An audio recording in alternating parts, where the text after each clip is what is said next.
not about the money, it's the principle. Gotta watch who you revere, who you listen to.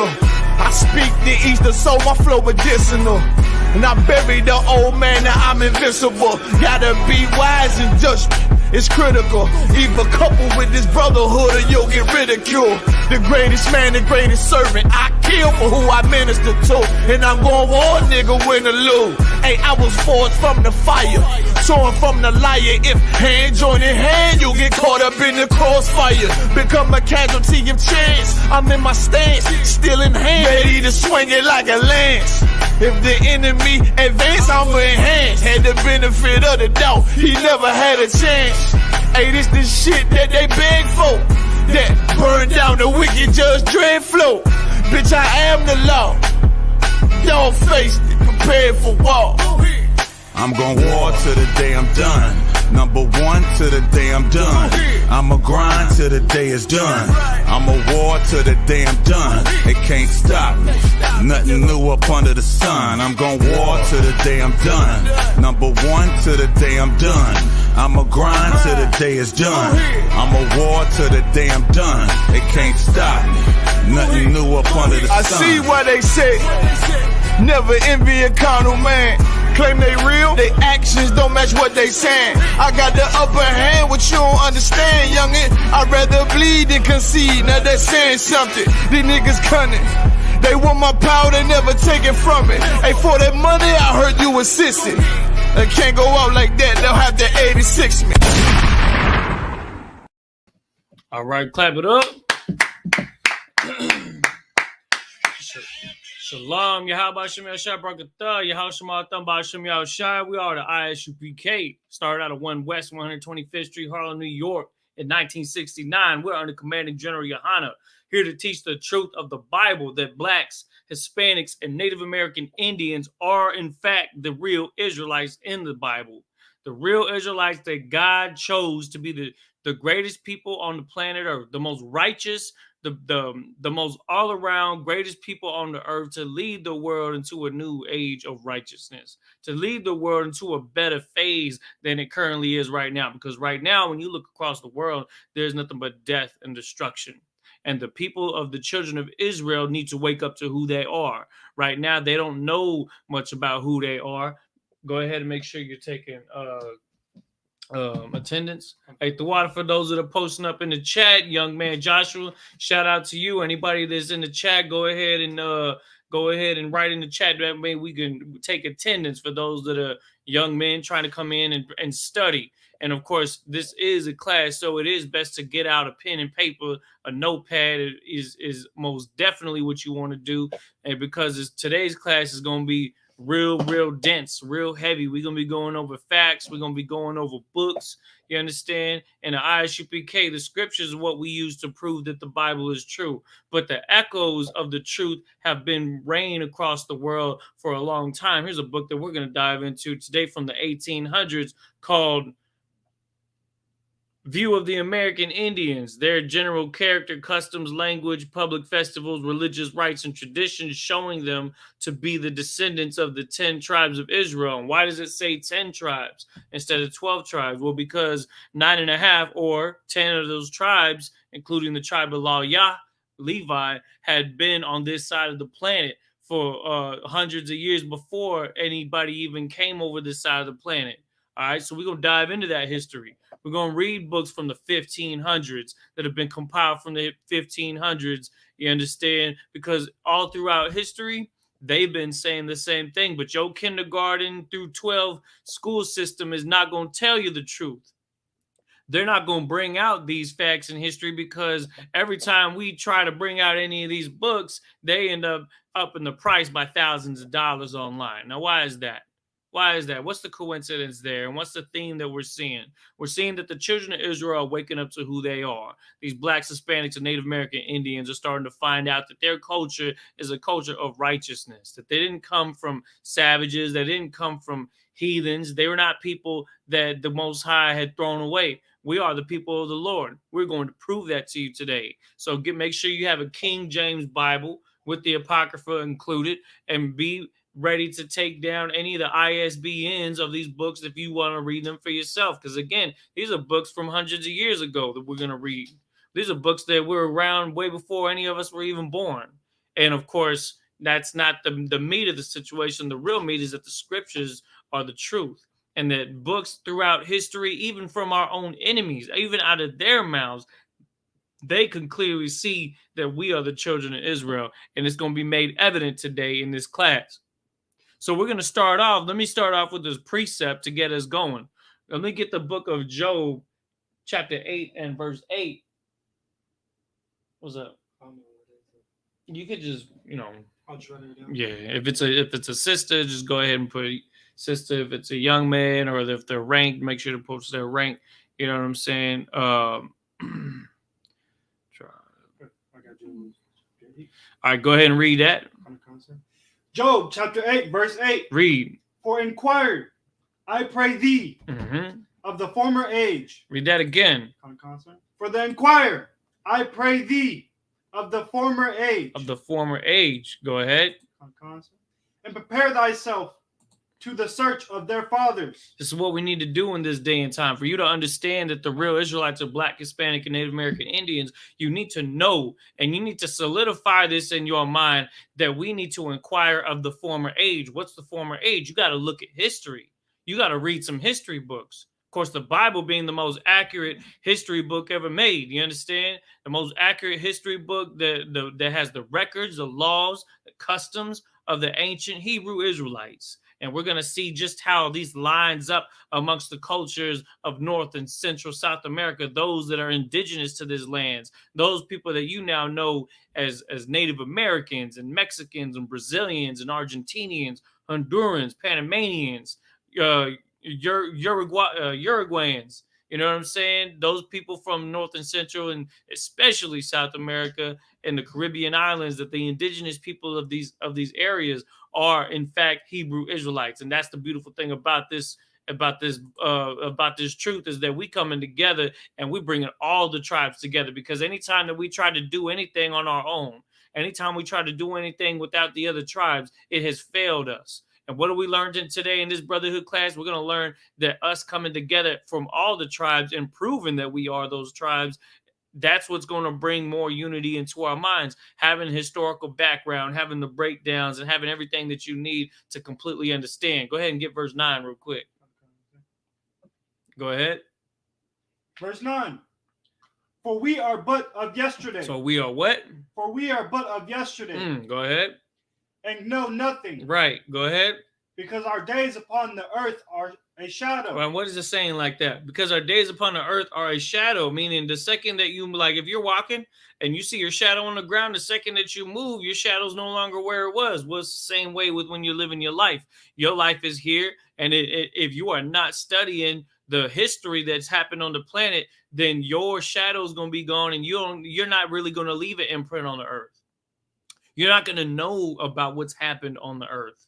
It says, for we are but of yesterday. And that's the reason why it's important for us to search for the ancestry of our forefathers, so that we can find out just what that shadow is, what our forefathers have gone through, and what that means for us, where our shadows come from, where our lineage comes from, where our culture comes from. All these things are important. And that's why we bring out books like that. View of the Native American Indians is one. We're going to be going into history of the conquest of New Spain. Big ups to Officer Kazakiad for recommending this one right here. This is a heavy, heavy book where it gives you an account of the men that were right next to Cortez and their accounts of what they experienced and what they saw when they encountered the Native American Indians. Was it a walk in the park for them? Was it fine and dandy and they walked in and took over the land like they try to say in history, or they try to hype up in the movies, and everything from Apocalypto to Pocahontas and everything goofy trying to tell us one thing but then show us another truth? Well, we're going to read what they said from their mouths in books like this from the 1500s. You understand? And I'm going to go into books like that. Big up to Captain Kataza for recommending lost tribes and promised lands. Another book by Ronald Sanders. You understand? A historical document. In fact, Captain Kataza also has his own books that he's been dropping. The I.S.U.P.K has renowned scholars from all across the world, especially here in America, where a lot of our people are. We came from the East. Issachar, son of Jacob. There are books, okay? But keep in mind that these books are just, they're technically just assurances that the Bible itself is true.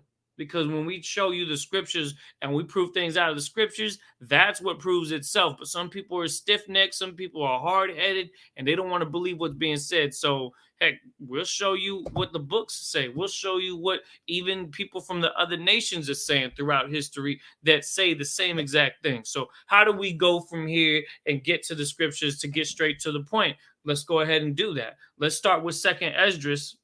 Go ahead and get 2nd Esdras chapter 13, verse 40. Let me make sure to get that on the screen right here as well for those of you that are just tuning in. We're gonna be pulling some scriptures today. We're gonna be doing all that. So definitely keep up and write these verses down. It's gonna be good for you to have, you know what I'm saying, in your notes. You know what I'm talking about. All right, so where are we at? We're going to 2nd Esdras chapter 13 and verse 40. Okay. 2nd Ezra, yeah, it's in the Apocrypha. It's in the Apocrypha.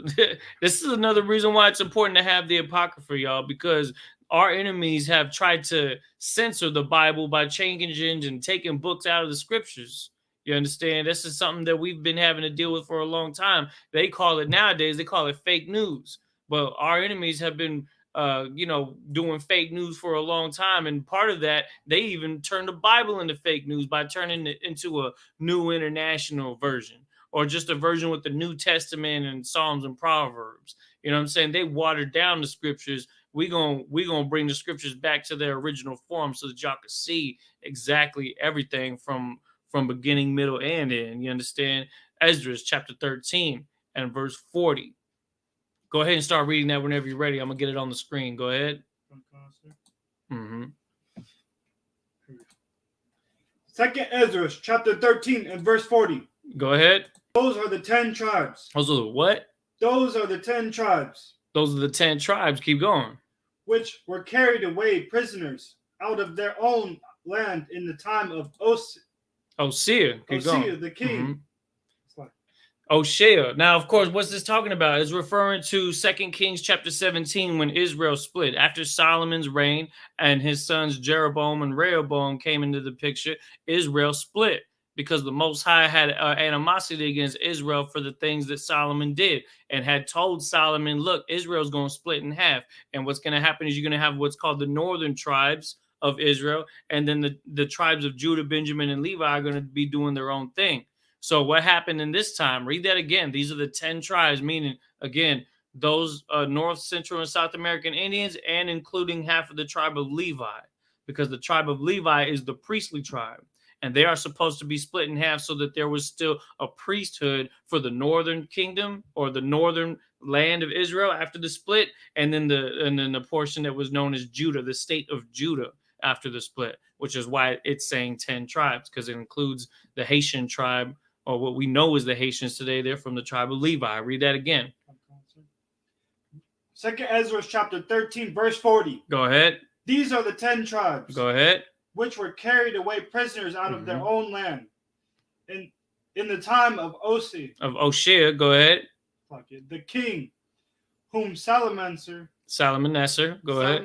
The king of Assyria, led away captive. Right, because we have been led into Assyrian captivity. Keep going.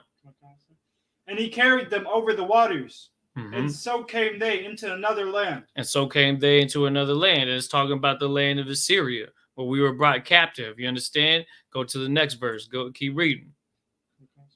Verse 41. But they took this counsel among them. That's the Israelites. The Israelites that were brought into captivity in Assyria took counsel amongst themselves. Go ahead. That they would leave the multitude of the heathen. Keep going. And go forth into a further country where never mankind dwelt. This is the prophecy right here. And how do we know? Because everything leading up to now in history focused on everything around the Fertile Crescent, the Mediterranean Sea, Asia Minor, what now is the modern day Europe, Africa, the Middle East, right? Those are the parts of the world that were known at the time. Those are the parts of the world that were developed and had kingdoms and that everybody was focused on. And that was the known world. But they knew about a place where mankind did not dwell. Read on. Tell them where you're at. Verse 42. Oh, you mean like 2nd Ezra chapter 13? Yeah, go ahead. 2nd Ezra chapter 13, verse 42. Read.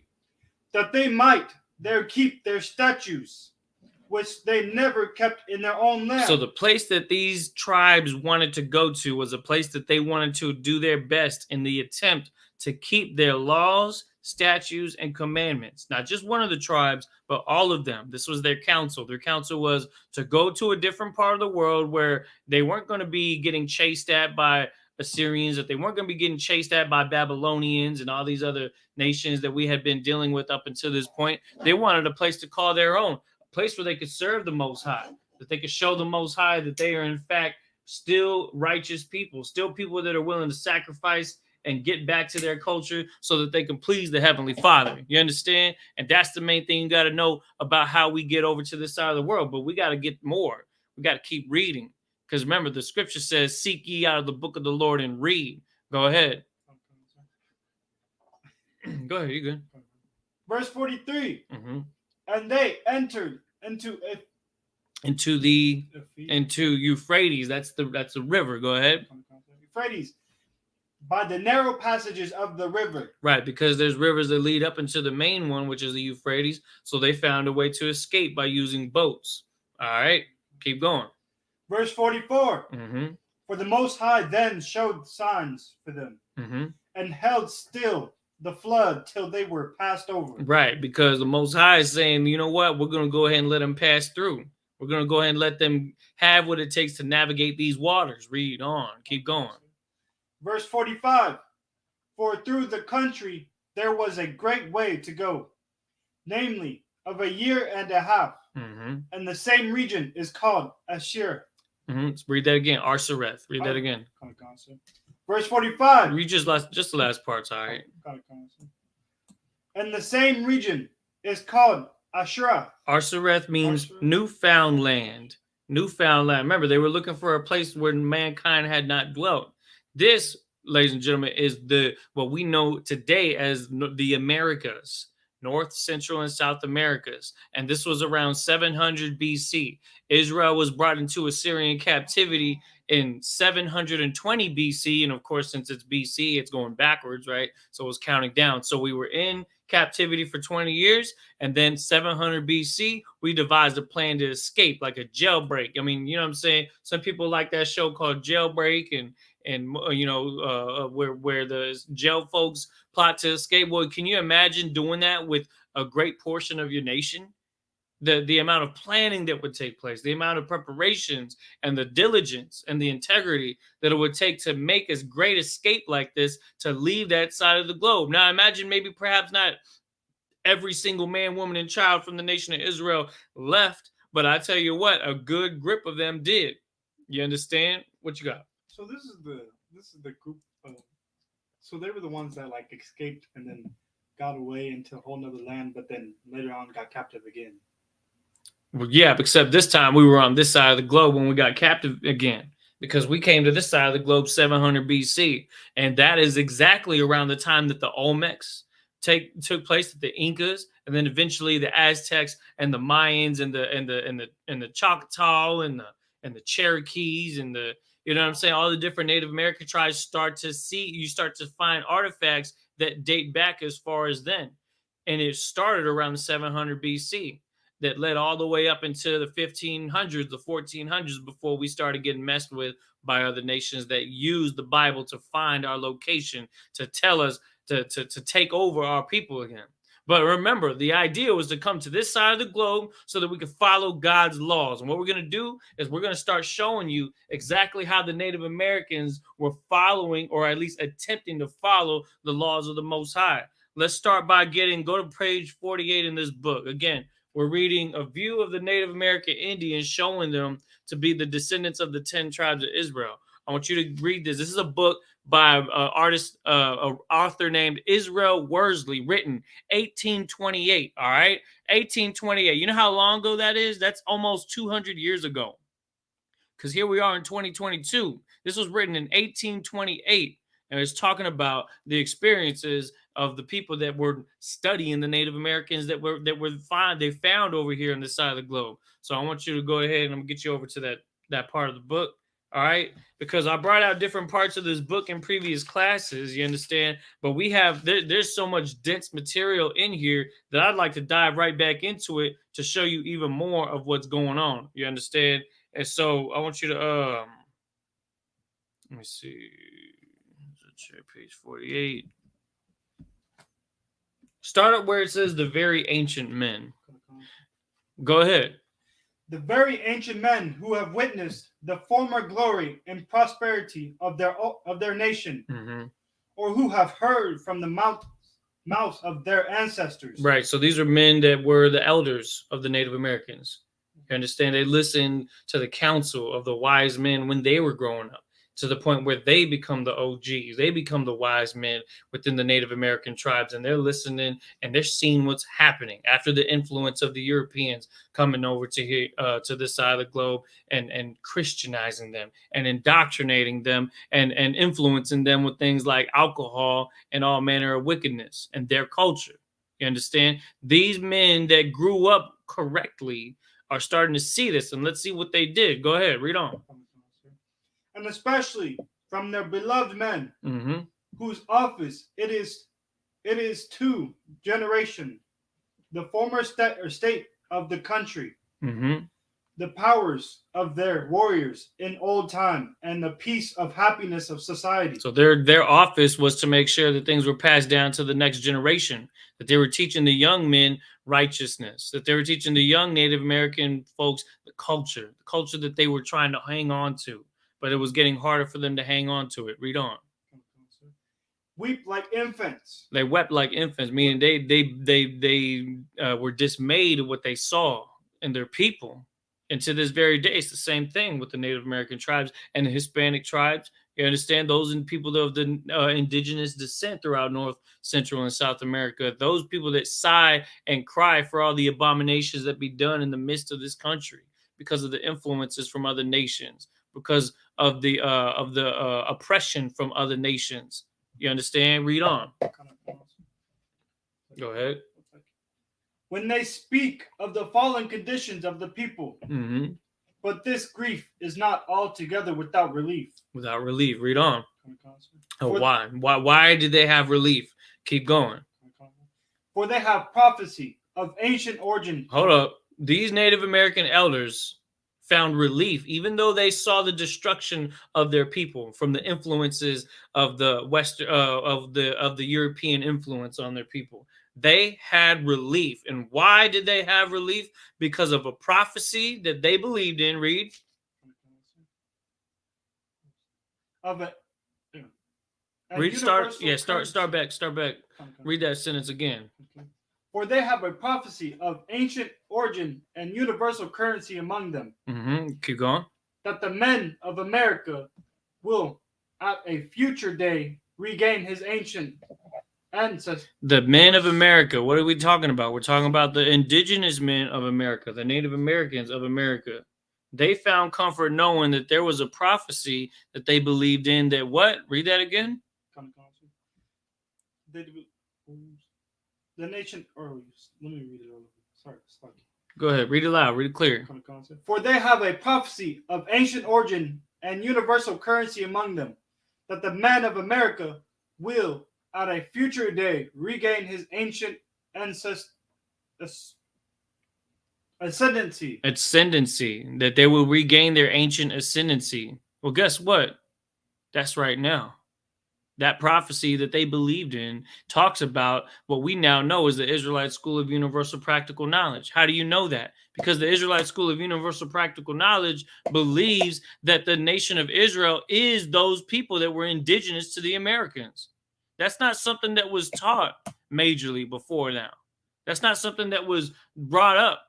So now you have the Native Americans that are coming back to their ancient ascension because they believed that though they failed, though that their culture was getting destroyed, they had relief knowing that there was going to come a time where they were going to reawaken.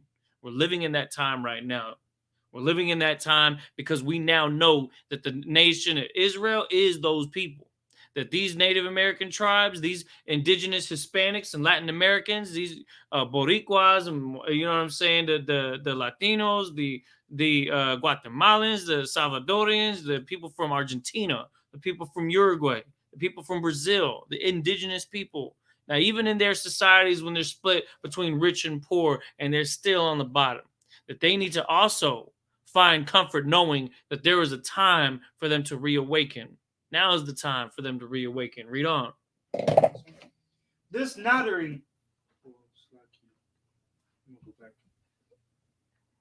All right, keep going. And expelled the man of Ir from this western hemisphere. Wait, whoa. Read that again. Expound the man of what? The man of Ir from this western hemisphere. Let me see. What does that word say? The man of what? The man of Europe. Europe. So he's saying to expel the man of Europe. So one, they believed that there was going to be a reawakening. Two, that they believed that the culture that was brought by the Europeans was going to be washed away from them. Okay, now I know what that sounds like. That sounds a bit extreme, but that's what they believed in. And guess what? The scriptures agree with that. Now, what does that tell you? That tells you that they believed in the scriptures. So they knew the scriptures. They had hints and signs and different things that told you that they were those people. Read on. Or at least read up until the end of that border, because I always drew a box around what needs to be read. Go ahead. Mm-hmm. Oh, that was it right there at the end of the... That was it? Okay. Most High in Christ. All right. So what you got to get from that is that the ancient men from the Native American elders believed in a prophecy that they would reawaken at some point. All right. And that time is now. That time is now for you, ladies and gentlemen. This time of the nation of Israel to rise again. You understand? Now, to make things even more in depth, I'm going to give you an example of their first encounters when they came to this side of the globe, particularly where my tribe was from the tribe of Guatemala. I'm going to read this just to give you a preface, and then I'm going to go into the book a little bit because there's quite a bit of reading there. I want to make sure that we get that real nice and clean for y'all to see. So you could go ahead and take a rest, brother. I appreciate your reading. But I want to make sure that we get this right here. Again, this book is written by Bernal Diaz del Castillo. All right. It says that the original artist, he composed and corrected his manuscript from the 1550s until he died in 1584. A copy of his manuscript, the original, remained in Guatemala, and it went to Madrid in 1575, where the Macedonian friar Alonso Ramon added fabricated passages while deleting others. This version, with its extensive corruption, was published in 1632, and it became the model for various editions and translations. I'm talking about this very same book, this history book. They tried to censor this book that was written. So this cat right here was like, I need the original. I need to go and translate the original so that we can bring out some heavy material in this day and age. So there's things that they tried to take out of this, even this history book here. They try to take the Apocrypha out of our history book. They try to take certain events that were written by the account of people that were there physically out of their history books to hide something. What were they hiding? This is what we're going to find out. I'm going to show you what they were hiding. It's incredible. Check this out. It says, fortunately, in 1904, the Mexican scholar Genaro Garcia went to Guatemala and was given permission to publish a copy of the Guatemala manuscript that excluded Ramon's fabrications, as well as some additions that Bernal's son had made to the Guatemala's transcript. Soon afterward, they began to translate Garcia's Spanish language version into English. And beginning in 1908, they published it with maps and notes. And now that's what you have, this volume called The True Story of the Conquest of New Spain. I bring you that intro just to give you an idea of just how much warfare went behind getting this book made, because it goes all the way back to the 1500s. And they tried to hide what was written in this version of this book. All right. So I'm going to get that. Let's go ahead and I'm going to get to page about the Guatemala manuscript. I'm going to go to page 5 here. I'm going to give you an account. This is from the account of the men that first were rolled up.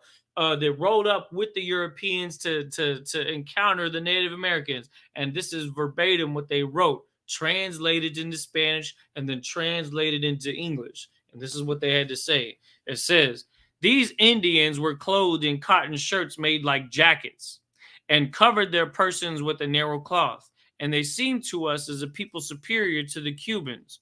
For the Cuban Indians go about naked, only the women wearing cloth reaching to the thighs. The next morning, the same, well, I could go and skip down to this part right here. So basically, they came across the Native Americans. They were taking note about what they were wearing, saying that there was some sophistication to the way that they wore their clothes. They weren't savages completely, like what the history books try to depict us as. Like all we were doing is running around butt naked, just trying to bite people and eat, commit cannibalism and human sacrifices. Is that what they're reading in here? Nah. This is what really went down.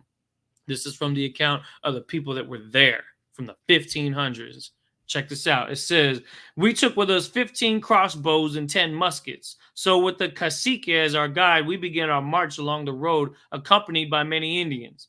We moved on this way until we approached some brush-covered hillocks, when the cacique began to shout and call out to some squadrons of warriors who were lying in ambush, ready to fall upon us and kill us. On hearing the cacique's shouts, the warriors attacked us in great haste and fury and began to shoot with such skill that the first flight of arrows wounded 15 soldiers. So these Native American, these people that were native to this part of the South America started shooting at these white folks with arrows in such skill that even after one volley, 15 Europeans got wounded by these arrows that were being shot from these bows. All right. These warriors wore armor made of cotton reaching to the knees and carried lances and shields, bows and arrows, slings and many stones. I'm talking about slings on this side of the globe. Now, why do you suppose that they're using slings with rocks? Just like King David used a sling and a rock to slay Goliath, right? Bows and arrows, just like the ancient Israelites used bows and arrows. This is the same people. And this, what they're telling you is an account of them being ambushed by these people that they didn't know were the actual real Israelites from the Bible. Us coming over to this land, like we read in 2nd Ezra, came over to the land of Arsaret, the place where mankind had never dwelt, a place where they can try to keep God's laws. So we're going to see hints of those in these history records. All right, it says, these warriors wore armor made of cotton reaching to the knees and carried lances and shields, bows and arrows, slings and many stones. After the flight of arrows, the warriors, with their feathered crests waving, attacked us hand to hand, and hurling their lances with their might, they did us much damage. Now, this is a very common thing. They repeat feathered crests a lot. Now, why do they do that? Because when you look at Native American garments, they have feathered crests on them, and those crests have a particular shape. In fact, they were very infatuated with the very specific shape. I'm going to show you what that shape looks like, all right? It may look familiar. Check this out. It says, I'll try to see which one is it. This one right here. All right, this is a genuine Indian handcrafted sterling silver made by the Navajo. They used feathered crests to make this very same structure, and they would put it on their clothes. This, of course, is earring, right? But it's something that they regarded, and it gives you a description. It says, some natives believe the double triangles represent heaven and earth. Others believe that this symbol represents the clans or the tribes and how we must work together for the good of all. These simple sterling silver posts with so many meanings were created by Navajo silversmiths. So I'm talking about that's something that they held on to, all right? That's all we're trying to say about that. But them feathered crests were actually the Magan Dawada that made the ancient Paleo-Hebrew triangle that were the initials for King Dawada's name, King David's name. It's the shield of David. It's the signet of David. It's the crest of David. And that's why it's called a feathered crest, because they put that on their garments, even on their war garments. You understand? Just like how I have this war scarf on and these gauntlets with that very same crest that they wore. You understand? Because they were Israelites and they had an idea that they knew who they were. They had a hint of their culture that they were trying to keep when they fled from Assyria and pledged to the Most High that they were looking to hold on to their original culture. It says,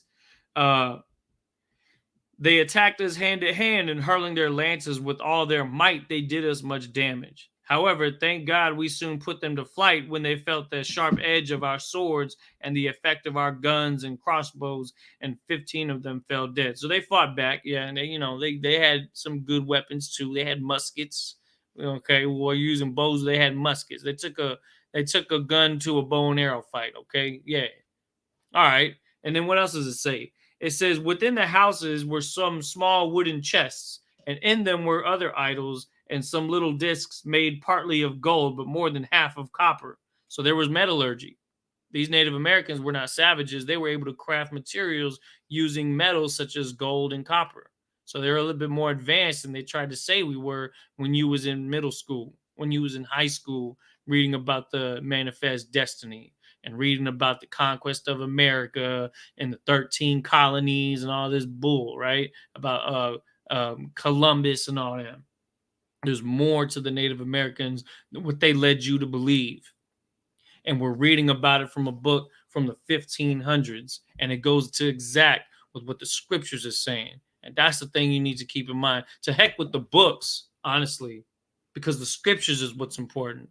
Second, Ezra told us that the Native Americans, Salakia, that the 10 tribes or the 9.5 tribes that were brought into Assyrian captivity came to this side of the world to follow God's commandments. And we're going to see them trying to do that. We're going to continue to show you that's exactly what our intention was. And even to this day, that we believe that there would be a time where we would awaken. And we're awakening right now.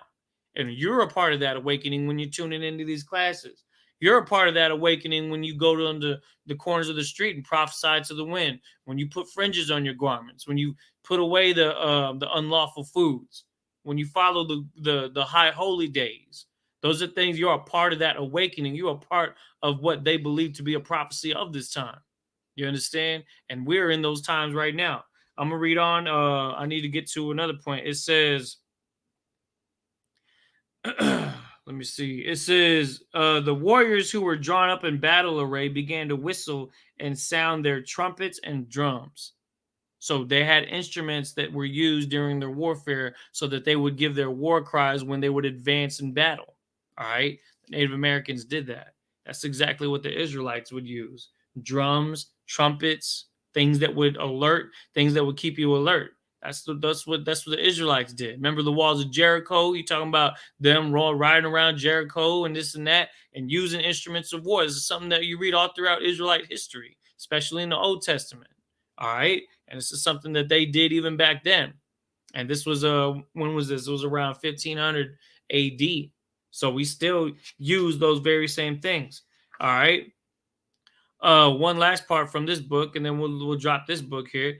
It says that as we were filling our casks with water, there came along the coast towards us many squadrons of Indians clad in cotton armor, reaching to the knees, armed with bows and arrows, lances and shields, and swords like two-handed broadswords, and slings and stones carrying the feathered crests, which they are accustomed to wear. Their faces are painted black and white and ruddled, and they came in silence straight towards us as though they came in peace. And by signs, they asked whether we came from when the sun rose. You see that? The Native Americans asked the Europeans, did you come from the waters that face the sun? Why would they say that? Because they knew and were given word of mouth throughout their generations to be wary of an enemy that came from where they came from, because they were afraid of being chased. Well, it took hundreds of years for them to finally do it. But when they showed up, they knew to ask them if they came from the east, if they came from the other land to come to Arsareth. They asked them those questions, and they said, yeah, we did. And they end up attacking them. That's not a coincidence. These were the Israelites that fled Assyria and were still paranoid about the fact that they left and fled their captivity, and then somebody would eventually try to catch up to them and re-enslave them. You understand? This is what they were talking about. And that's why it says the feathered crest, because they're accustomed to wearing them. Let me give you an example of one. I'm going to leave this on the screen for a little bit here. All right. So you can kind of get an idea of what we're talking about. All right, those of you that are tuning in, to make sure you can see that. That's just an example. It says that they did what? It says that their faces were painted black and white and ruddled, and they came in silence straight towards us. So it's talking about how they had armor that was cotton, right, reaching to the knees, armed with bows and lances and shields. This is an example of a Native American garment, right, of a Native American warlike garment. Though it was, cotton's obviously not a whole lot of armor, but you're still very nimble in it. And they're still representing the culture of Israel, because you see the border of blue and you see the fringes. And there's crests. And they had the shield of David on it too. And that's just an example I want y'all to see. All right. So we're going to drop that. All right. I'm going to go ahead and let you get back into the fray here. You still got that book. What's up? So we could wear stuff like that? Yeah, the Native American tribes. Yeah, of course. I see brothers wearing feathered, hats and things like that. Officer Ashar Napash, Officer 1000 Ashar Napash out of Houston camp, him and his sons, they wear garments like this. Captain, oh man, it's not Soccer War. It's the name escapes me at the moment, Salakia. But the brothers from the tribe of Gad do wear garments like this. All right. And when we go and meet brothers on the Native American reservations and they're wearing garments like this, they're going to feel right at home, because they see that we wear garments that are very similar, or that echo a lot of the same similarities. The border of blue, the feathered crests, you know what I mean? The shield of David, the Magun Dawada. To them, it's a sacred symbol, but they just had a different understanding of it. Now we got to understand that it's the ancient Lashawan Kodash. It's the Hebrew. It's the crest. It's the initials, the stamp that King David would have on his ring when he would stamp the clay to say, this was my mark, saying that this is my seal of approval on this letter, this message that's going out. And he would put that on the posts of the buildings and the houses and the streets, so that people knew there was the nation of Israel. All right. So that's what we're looking at here. So I want you to go to page 53. All right. We got some reading here. I want you to go ahead and get to page 53 of that book. All right, I want you to start reading. Let me see that real quick, just to get an example. I just want to see where we at.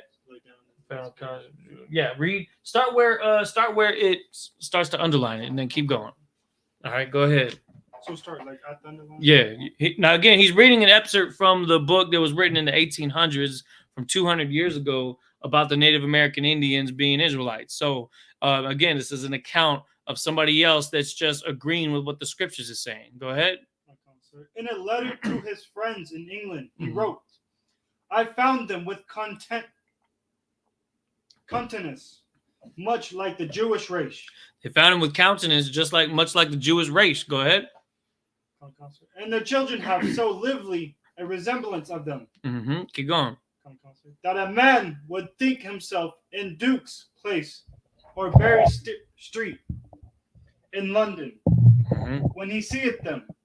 Right, because the Native Americans, they look like Israelites. They dress like them. They had ceremonies like them. And this person here that's giving an account, he's writing to the people back in England and telling them about this. Keep going. They wore earrings and nose jewels. They wore earrings and what? Nose jewels. They wore earrings. Here's another example. We just showed you an earring. I'm showing you another Navajo earring, right? Let me get that back on the screen so you can see that again. Boom. This is nothing new. They've been about the culture. They just need more direction and understanding exactly what it is that they come from before 700 BC, before the Native American civilizations were made. I don't care what your carbon dating tries to say, you know what I'm saying, thousands of years ago.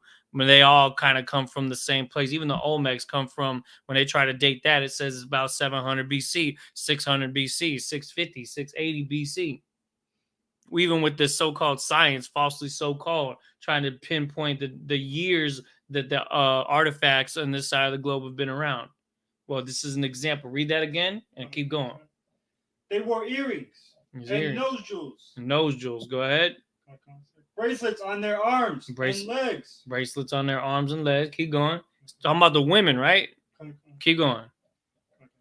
Rings on their fingers.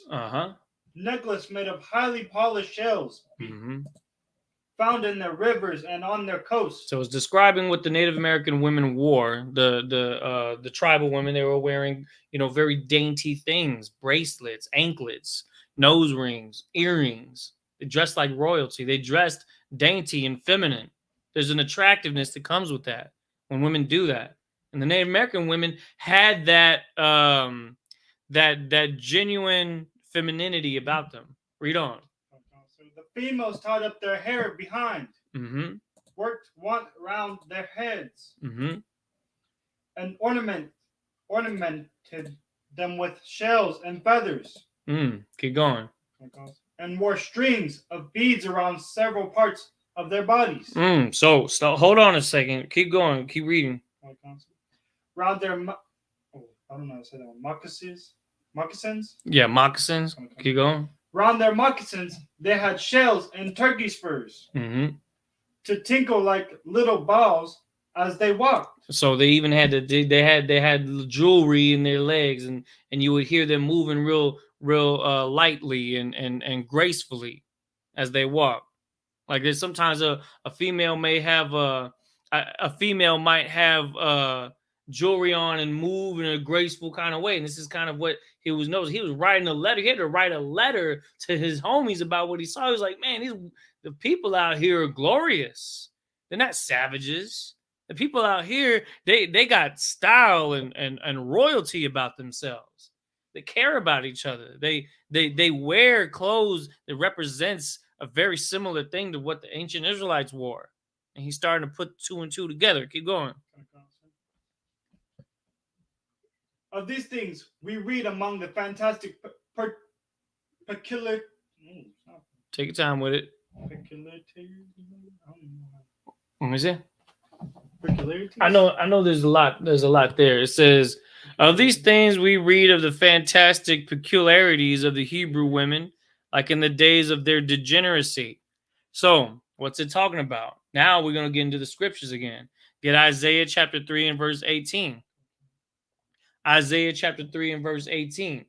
Because it talks about the time of when our women would lose that femininity, where they would be cursed because they're not keeping God's laws and that they broke away from those things. That's why you see women over here fighting to get abortions so that they don't have to be mothers, and then celebrating their own mother on Mother's Day. That don't make no sense. A lot of women out here acting like men, fist fighting in the club because a woman looked at her funny or snarked at her for wearing skin tight clothes, and you know what I'm saying, exposing too much of her body. Women in the nation of Israel, they were able to express their femininity without exposing their body, because the clothes that they wore. Look at this clothes here. Does it look like slutty clothes to you? No, it's not. It's not, because it covers everything. But there's a gracefulness about it. Look at these garments here. There's a beauty to it. There's a royalty to it with the jewelry and the fringes and everything of the like. Now read what you got. You're in Isaiah. Go ahead. Isaiah chapter 3, verse 18. Now, before we read this, remember, it says, this guy's describing the Native American woman. He says they wore earrings and nose jewels and bracelets on their arms and rings on their fingers and necklaces made of polished shells found from the rivers. The females tied up their hair. They worked wands around their heads. What does that mean? Worked wands around their heads. They had garments that covered their heads. They had a head cover. That's a Hebrew Israelite custom. A Hebrew Israelite custom to cover your head. They did that too. Native American women did that too. It says they worked wands around their heads and ornamented them with shells and feathers and wore strings of beads. Now, read what you got. You're in Isaiah. Go ahead. Isaiah chapter 3, verse 18. Go ahead. In the day of the Lord will take away the bravery of their tinkling ornaments about their feet. What? You said the day of the Lord, in that day the Lord will take away the bravery of their tinkling ornaments about their feet. Go ahead. And their cows. Their calls. And their round tires like the moon. The round tires like the moon. Keep going. Verse 19. The chains and the bracelets and the mufflers. Keep going. Verse 20. The bonnets and the ornaments of the legs, and the headbands, and the tables, and the earrings. Verse 21. The rings and the nose jewels. Verse 22. The changeable suits of apparel. The changeable suits of apparel. So you can stop right there. So again, those things, those very same things that they saw the Native American women wearing are the very same things that the scriptures prophesied that they were going to stop wearing.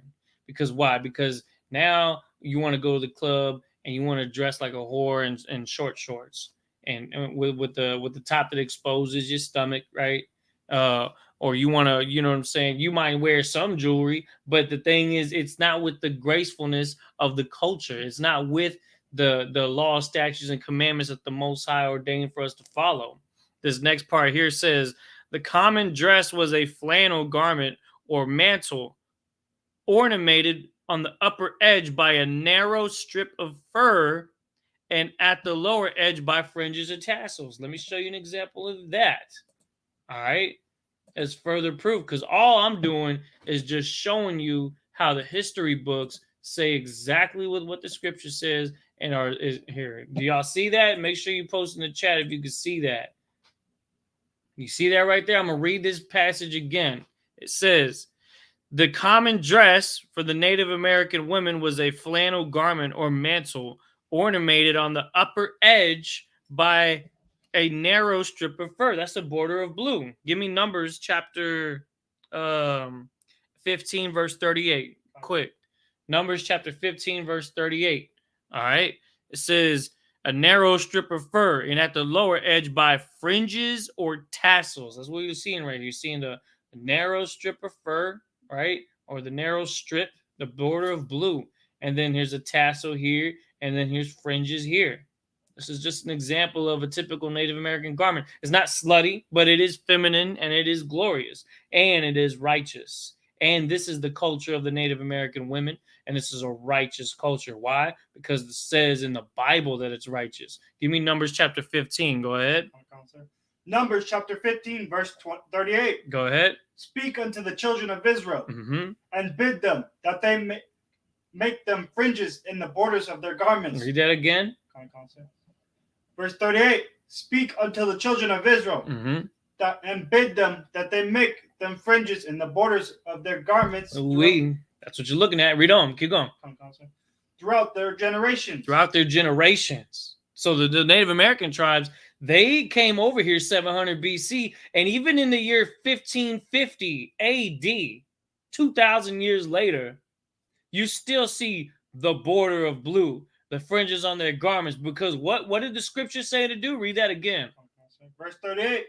Speak unto the children of Israel, and bid them that they make them fringes in the borders of their garments throughout their generations. Throughout their generations, meaning from father to son, or from mother to daughter, and granddaughter, and great-granddaughter, and so on and so forth, that their generations kept this custom.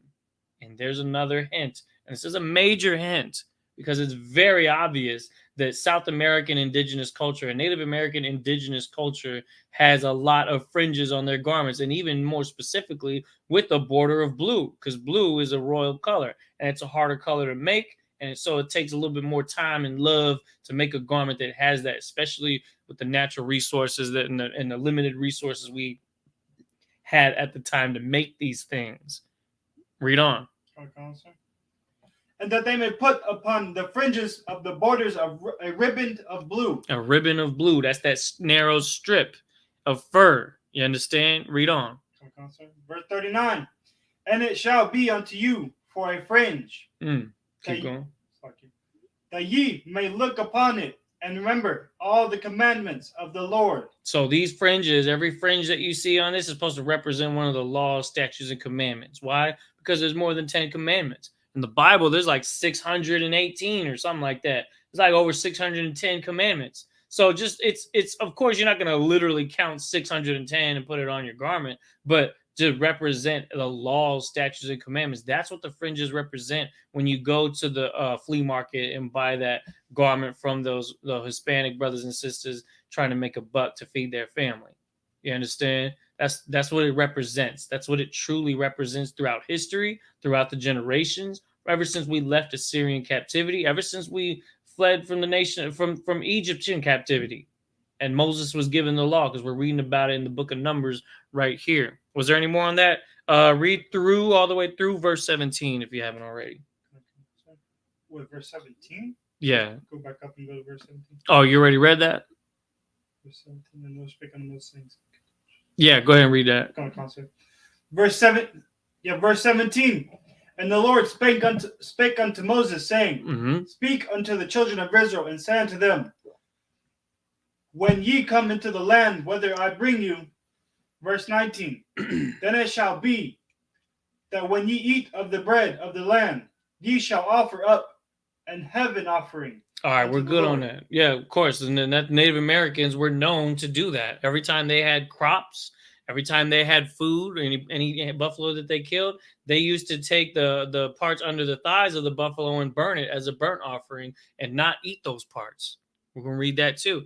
Now, again, back in the book here, View of the Native American Indians, it gets heavier and heavier as we go. And it's just so obvious that there's no denying it. I'm gonna go ahead and get to page 61 because I have more here for you. It's unlocked. Most High Christ. All right. So again, we're reading from the View of the Native American Indians. All right, and it says here in page 61, it says they profess an opinion exactly similar to that of the Jews, that the Great Spirit is the head of their state and has chosen them from all of the rest of mankind as his elect and beloved people. Give me Deuteronomy chapter 7 and verse 6. The Native Americans believed that the Great Spirit chose their people to be the elect and beloved people of the Most High. And so, yes, 12. And so what we're seeing is that's biblical. I'm going to show you in the Bible where they got that from. And I'm going to read that again just so you can understand where we're at. It says, they profess an opinion exactly similar to that of the Jews, that the Great Spirit is the head of their state and has chosen them from all the rest of mankind as his elect and beloved people. This is a belief of the Native American tribes. Read what you got. Deuteronomy 7 and 6. Go ahead. Deuteronomy chapter 7, verse 6. Mm-hmm. For thou art an holy people unto the Lord thy God. Mm-hmm. The Lord thy God hath chosen thee to be a special people unto him. Mm-hmm. Unto himself, mm-hmm. above all people that are upon the face of the earth. Oh, whoa. What did he say? Read that again. Above what? Above all people that are upon the face of the earth. Above what? Above all people that are upon the face of the earth. Now listen to this. This is another account of what the Native Americans would portray to these people that were studying them. This is a circumstance related not to a few, but to all who have had an intercourse with them, meaning an encounter with them, right? Which would lead to the knowledge of it, nor can it well be accounted for if they were not derived from the same stock as the Jews. Such is their religious pride that they hold the white people in contempt, applying them in their set speeches a word which signifies nothing, meaning they looked at the Caucasians as if they didn't really even matter, which sounds racist. But that's because the Bible says that God chose Israel to be above all people that are upon the face of the earth. Give me Isaiah chapter 40 and verse 15. Because what they're saying, the Native Americans aren't saying that because they hate them. They're not saying that because they don't like the color of their skin. They're not saying that because of anything that they've done yet, because there was technically not a lot of crimes that was committed against them yet. Why are they saying that? They're saying that because the Bible says it in the book of Isaiah chapter 40. I'm going to read what I just read again so you can understand exactly what the context is of what these Native Americans were telling these Caucasians that were studying them. And then he's going to read Isaiah chapter 40 and verse 15. All right, so we kind of tag teaming and showing them what's going on here. So big up to the young man, Kendall, for, putting in the work and reading all this. All right, so again, it says, such is the Native Americans' religious pride that they hold the white people in contempt, applying to them in their set speeches a word which signifies nothing. But they flatter themselves with the name the beloved people or the holy people. And in their addresses, they enlarge in boasting terms on the happiness of their country and the special favors shown by Yehovah or Yahweh. All right. Now read what you got. Isaiah chapter 40, verse 15. Go ahead. Behold, the nations are as a drop of a bucket. The nations are as a drop of a bucket. Go ahead. And are counted as the small dust of the balance. Keep going. Behold, he taketh up the isles as a very little thing. Keep going. Verse 16. Mm-hmm. Let's say Lebanon. Lebanon? Lebanon. Oh, go to verse 17. Verse 17. All the nations before him are as nothing. Let's say what? Read that again. All the nations before him are as nothing. Now, we read in Deuteronomy 7 and 6 that Israel was to be above all people, which sounds racist. And that's what people have a problem with. When they talks about the I.S.U.P.K, like, oh, why are y'all so racist? Why are y'all saying this and that? We're just telling you the truth, that the Bible says that. Because what did God just say in Isaiah chapter 40, verse 17? Read that again. All nations before him are as nothing. All nations before him, meaning all nations against him. That's what that means. All nations against him and his people are as nothing. And that's exactly what the Native Americans were telling the Caucasians. It says, applying to them in their set speech is a word which signifies nothing. And that word in the Lashon Kodash is apas. Apas. That's what the word is that they use. All right, read on. And they are counted to him less than nothing. Less than nothing. That's even worse. Like, how do you get less than nothing? It's like you don't even exist, but you don't even exist out the realm of non-existence. It's like it's almost like an insult, which sounds dire and it sounds a certain way, but you have to understand that we're reading the Bible. I'm not giving you an interpretation. The scripture says the Bible is not of private interpretation. I'm just showing you what it says, and I'm showing you that the Native Americans believed in that too. Why? Because they knew factors of the Bible. They knew parts of their culture. We're looking at it right now in this picture. You understand? We're looking at it right now when we look at the shield of David on their feathered crests. You feel me? Like that's a glorious thing for this to be happening, and to where here you are in 2012, or you could be smoking a blunt, you could be watching the Marvel movies or the DC comic movies, or going to the movie theater, or you could be playing video games, but here you are in class paying attention to history, paying attention to the truth of the Bible, which is what these Native Americans people believed would happen at some point in this day and age, or in some point in the future, even after their destruction. You understand? And it is a glorious thing for you to take part in that reawakening, because what we're seeing right now is the truth being spread, and there is nothing more powerful on this earth than the truth. You understand? And so I'm gonna read on. I'm gonna show you more of what it says in this book, because again, it continues to show that the Native Americans followed the scriptures. All right, it says, when any of the beloved people die, they soften the thoughts of death by saying he has gone to sleep with his beloved forefathers, and have a proverbial expression among them. The days appointed him are finished.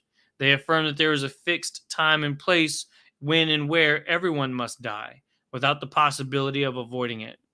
This is what the Native Americans believe. They said, they also say such a one was weighted on the path and made to be light, ascribing life and death to God's unerring and particular providence. The Jews held the solemn four-lettered name of God in great reverence, and mentioned it only once a year when the high priest went into the holy place. And it is a striking fact, ascertained by abundance of testimony, that the Indians utter loud the sound Yah at the beginning of their religious dances. They sing Yah, Ha, Wah, as if to retain the remembrance of the name, but they never utter the whole word together at the sound of Yah. What are they talking about?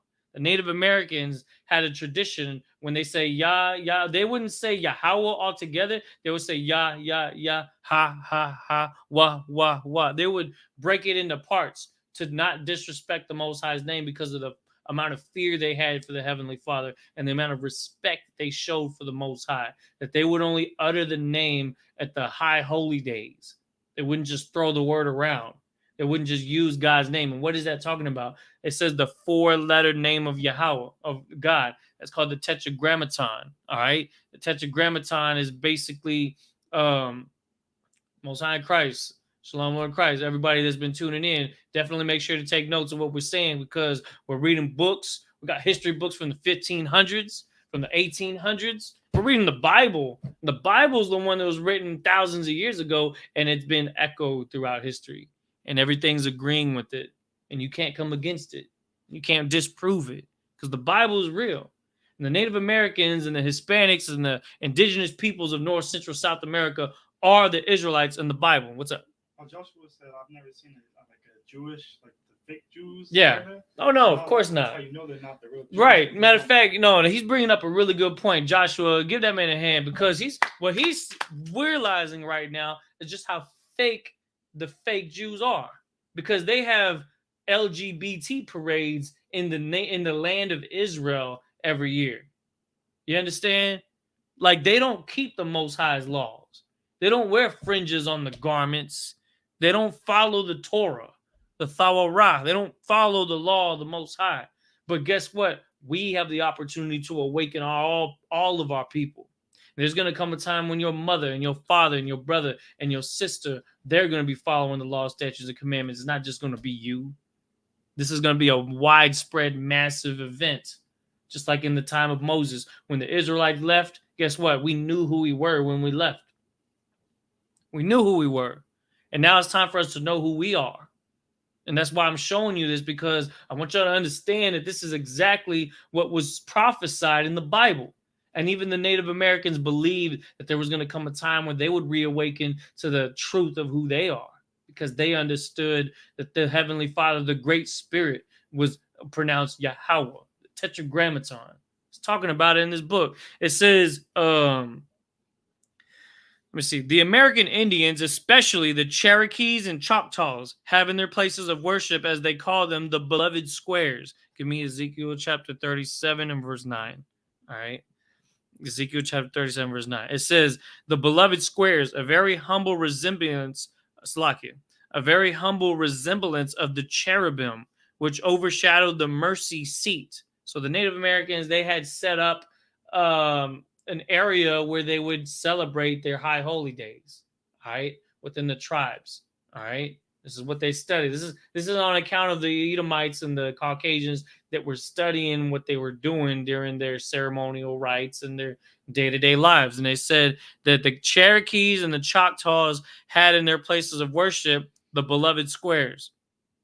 A deer saw in one of those squares 2 white-painted eagles carved out of poplar wood, and the wings stretched out, standing in a corner 5 feet from the ground, close to the red and white imperial seats.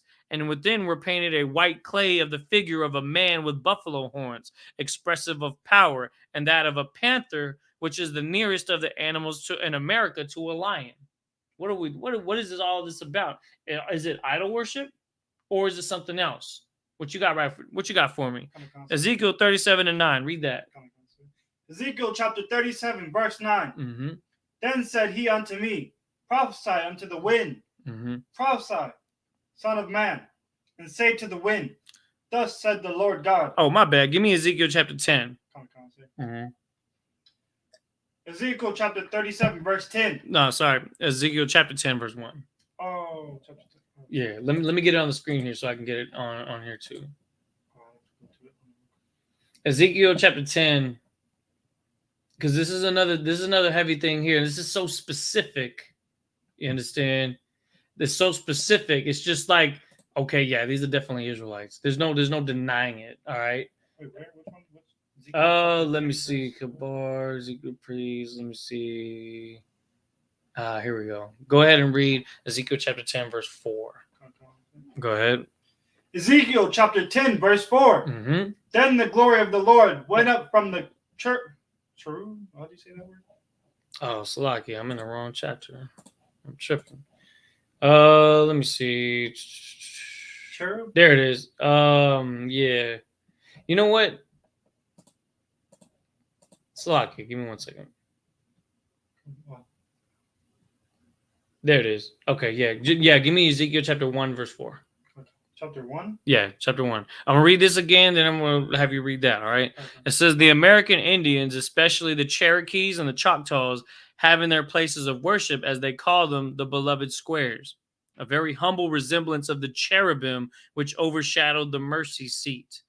Adair saw in one of these squares 2 white painted eagles carved out of poplar wood, with the wings stretched out, standing in a corner 5 feet from the ground, close to the red and white imperial seats, and within were painted with the white clay the figure of a man with buffalo's horns, expressive of power, and that of a panther. Read what you got. Ezekiel chapter 1, verse 4. Go ahead.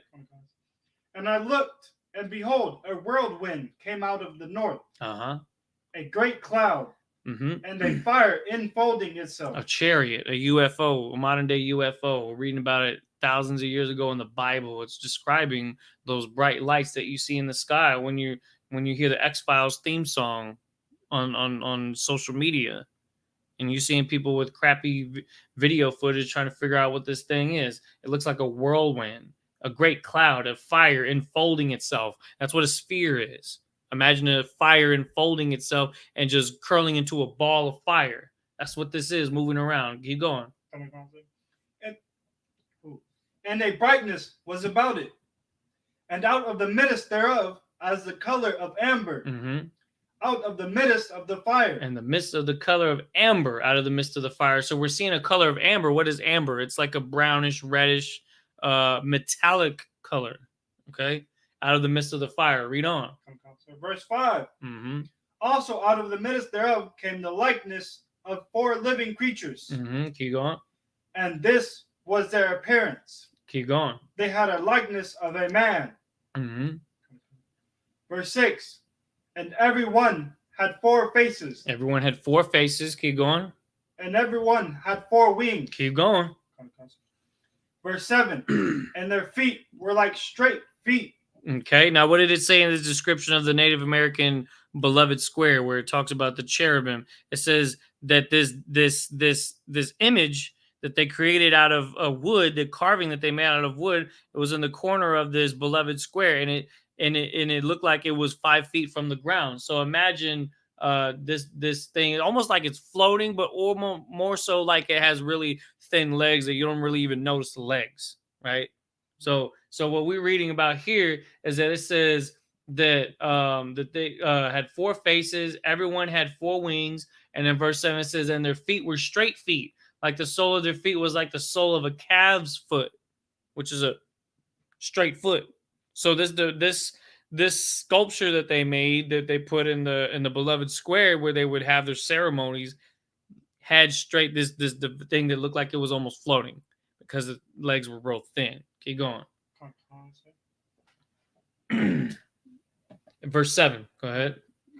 Verse 7. And their feet were like straight feet, and the soles of their feet was like the sole of a calf's foot. And what color was it? Read on. And they sparkled like the color of burnished brass. So they had brown legs. Okay, keep going. Verse 8. And they had the hands of a man under their wings. What did it say in this description? It says that where is it at? It says 2 white painted eagles carved out of poplar wood, and the wings stretched out, standing in a corner 5 feet from the ground, close to the red and white imperial seats, and within were painted with the white clay the figure of a man.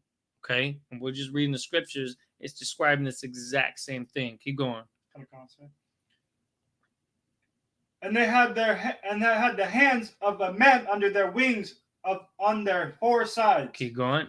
And they 4 had their faces and their wings. Their faces and their wings. Keep going.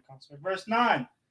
Their wings were jointed one to another. Right. So this cherubim, or this creature, the creature that takes part in the host of the Most High, that's in the army of the Lord, had the hands of a man under the wings, and the wings were joined together. That's what a seraphim is. That's what a cherubim is, where it has the wings that are all put together like a large wing, right? It looks like a divided wings, but they're put together. And that's what they're describing. It says with the wings stretched out. Keep going. They turned not when they went. They went every one straight forward. Now, why is that? Because they have 4 faces, meaning they had the ability to see all around them. So why would you need to turn if you could always see around you anyways?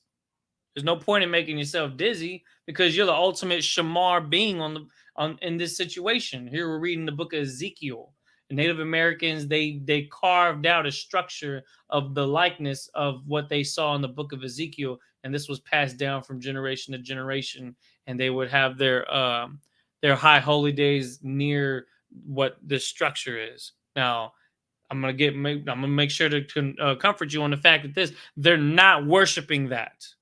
It's gonna tell you that in here. They don't worship it, but they recognize it as a part of their culture.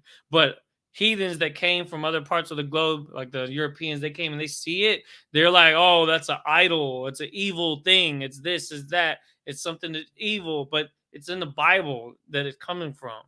And they had the likeness of a man with the wings and the four faces. Give me verse 10. Go ahead, give verse 10.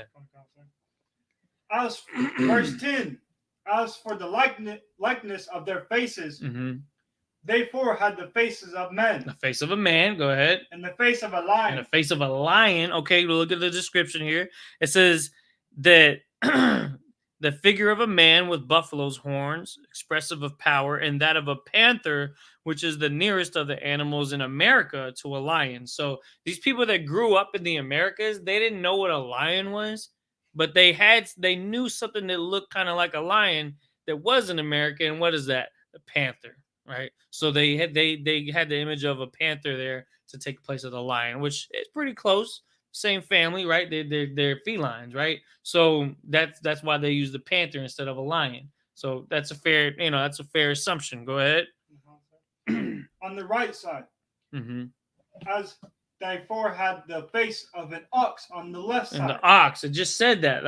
It says, this is just so exact. It's incredible. It says, compare example 30.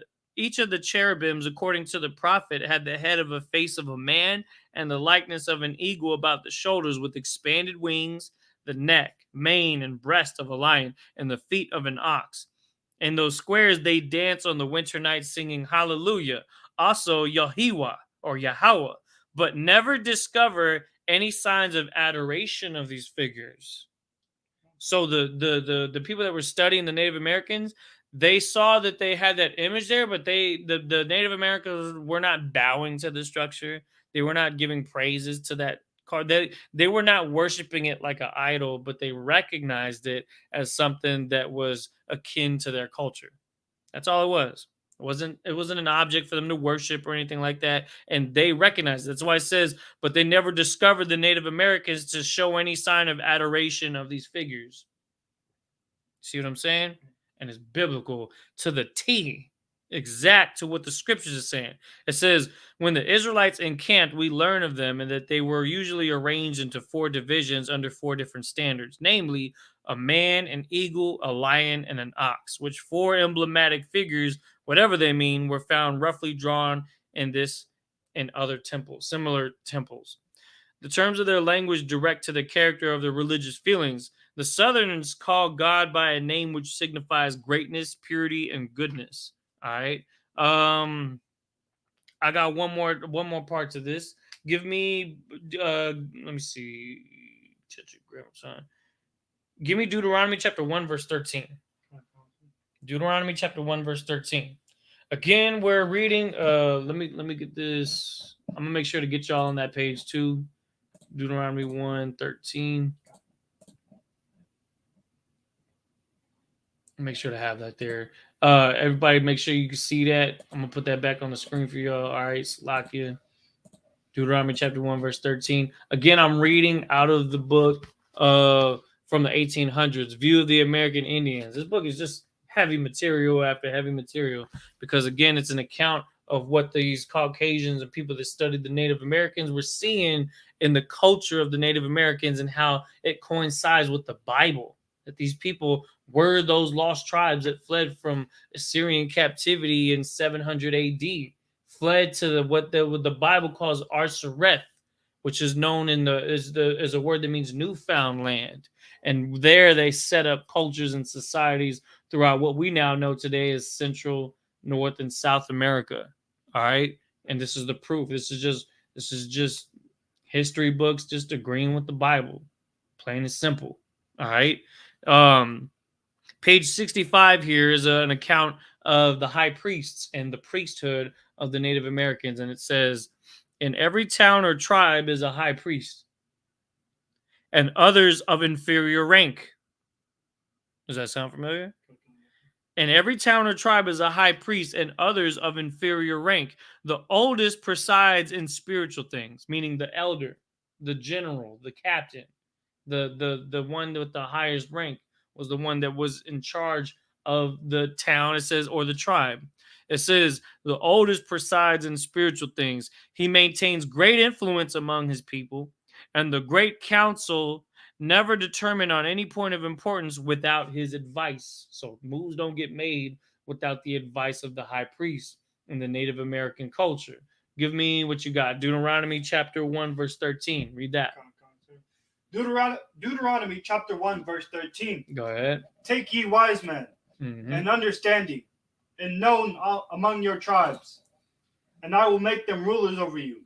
This is exactly what the Native Americans were doing. They kept this portion of God's law, statutes, and commandments by having priesthood, by having rank and order. Okay, that's brotherhood right there, and it's for a very important purpose. Brotherhood, rank and order is an extremely integral part of the Native American society, and it needs to also be an integral part of the so-called Hispanic and current modern-day Native American society as we awaken to the lost 12 tribes of the nation of Israel, returning to our former glory, ascending back to our original culture. All right?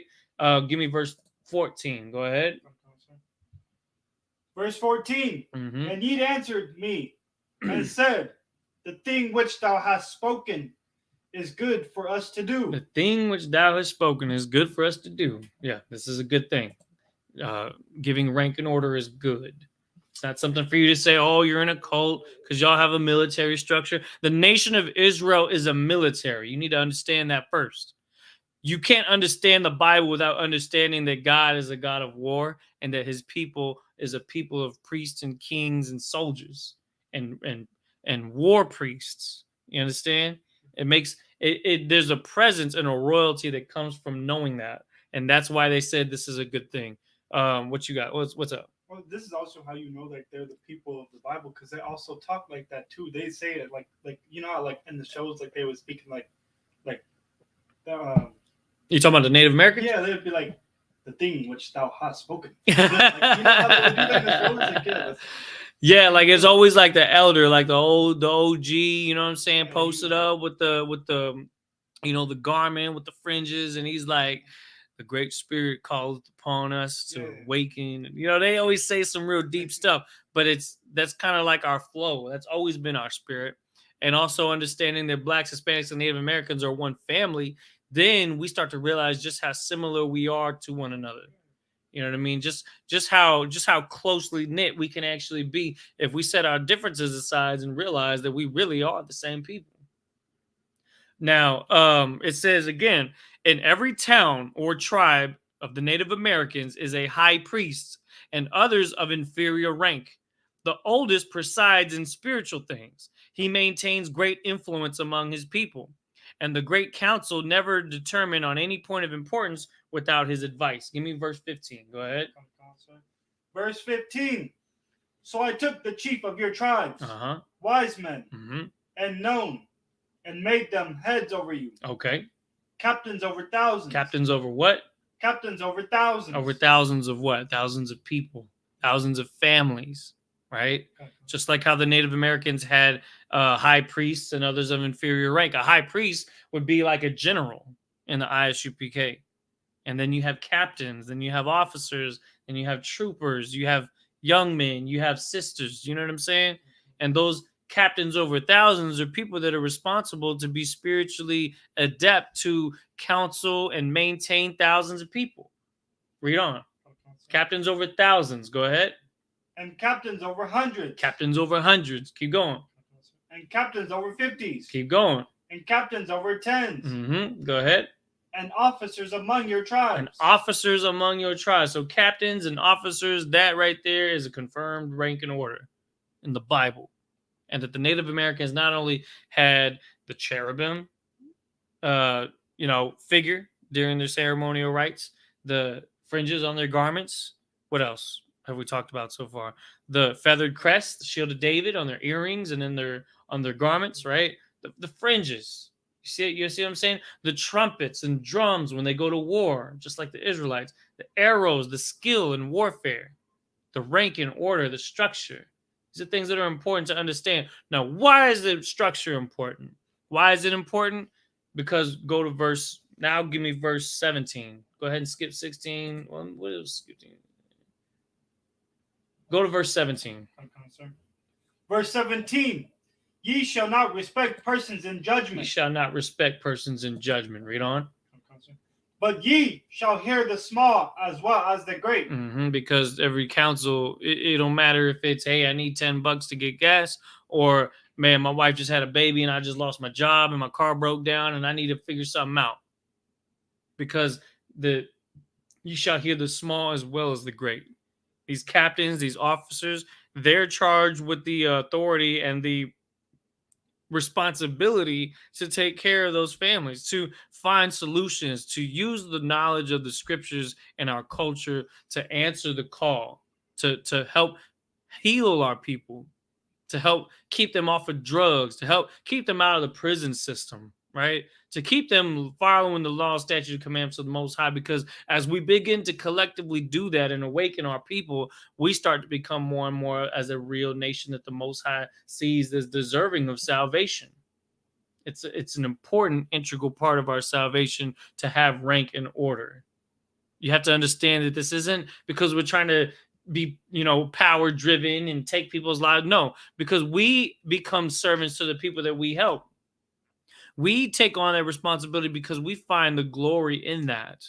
We find the opportunity to help people better themselves as a real purpose in life. You know what I mean? While the rest of us just want to binge watch Netflix all day and get home from work and smoke a blunt or pick up fast food every day to the point where your gut is hanging out way past your chest. And don't get me wrong. I mean, I get it. We all got to fight the flesh, right? But the thing is, when that becomes more important than the work, there's issues that arise. And so it's important for us to have laws and statutes and commandments that we are to follow. And one of those laws is what we're reading in Deuteronomy, that we're to have people that are high priests. We're to have people of inferior rank under the high priest, so that what? So let's read on. Read on. Ye shall not be afraid of the face of men. Go ahead. For the judgment is God's. So don't be afraid of that rank and order structure, that person that's giving you an order, because the judgment is the Most High's. Go ahead.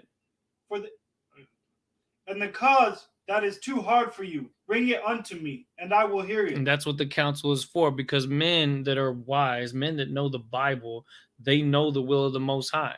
True, genuine men of the Bible are going to give you the counsel that God laid out for us. It says here again, in the history book, it says, the people firmly believe that they have communion with invisible spirits who have some share in the government of human affairs and also of the elements. You see, it's heavy, right? That goes exactly with what this is saying. Give me verse 18. Verse 18, and I command you at the time all the things which ye should do. So how does God command all the time the things that ye should do? We just read it in Deuteronomy chapter 1, verse 13 and 15. The rank and order structure is made so that ultimately God's commandments are given to those masses, those thousands that are under that captain, those hundreds that are, or those families that are under that officer. And even if that officer runs into any discrepancy, he has a captain he could go to. And that captain has a general that he can go to, or a high priest in this case that he can go to, so that the council gets clarified and that the answer is a solid, very, very high quality solution to what's going to solve whatever problem comes up in our communities. You know what I'm saying? If you know what I mean? Like, that's what the law is there for. The law is there, like, say, for instance, there's a law, like everybody's tripping about abortion right now because of, oh, well, what if she gets raped? Well, there's laws about that. That dude's going to get killed or get his ass whooped, right? That's what the law says. And that is going to put a fear into people to not do that in a righteous kingdom. And the Most High gave us rank and order because he said, what? And I command you to what?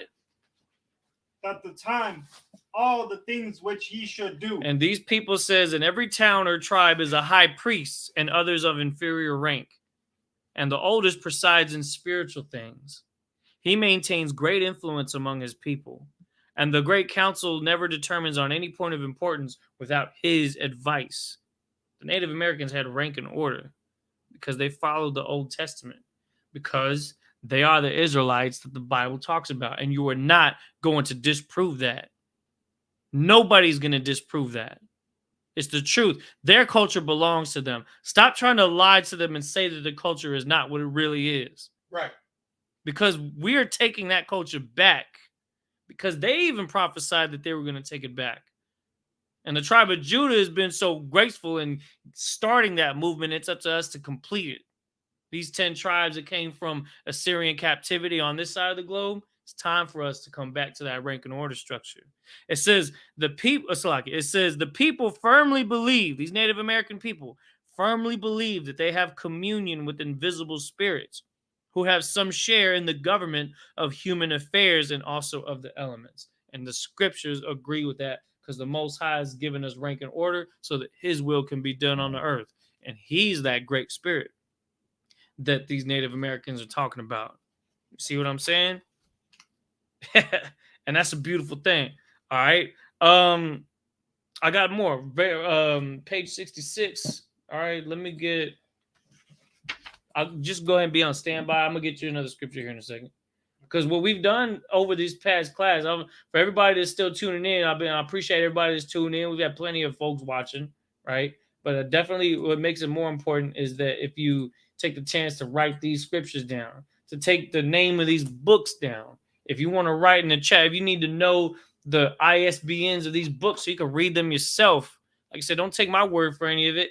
Read the Bible and then see how these history books that are written hundreds of years ago agree with it. And see and understand that our enemies have made a crafty counsel to hide who we were and to make sure that our history books don't make it to the forefront of society. But because we believe that people were going to awaken in a certain time and still get the truth out there, that right now you're taking part of that when you're in class. You're taking part of that when you're taking notes. You understand? So reading in View of the American Indians, it says, in short, their ceremonies of religion are much after the Mosaic plan and have scarcely resemblance of any pagan institutions, while they are utter strangers to all the gestures practiced by the pagans in their religious rites. To the above remarks, which apply chiefly to the North American Indians, it is desirable to add the remarks of early writers on the state of customs of those in Mexico and of South America. The writers have been chiefly Spaniards, who cared little about the religious feelings of the natives and appeared to have done all in their power to have them regarded as idolaters and cannibals, offering human sacrifices, barbarous and premeditated murders. There were indeed some exceptions among those writers. So what were we talking about here? What did I just read? It says that what it's saying is that the Spanish that studied Mexico and South America, they made it a point. They had an agenda to depict the South Americans as people that were rapists and murderers and idolaters. Is that any different than what you see today in the news? Political parties aside, is that what you see today in the news? That's the exact same thing.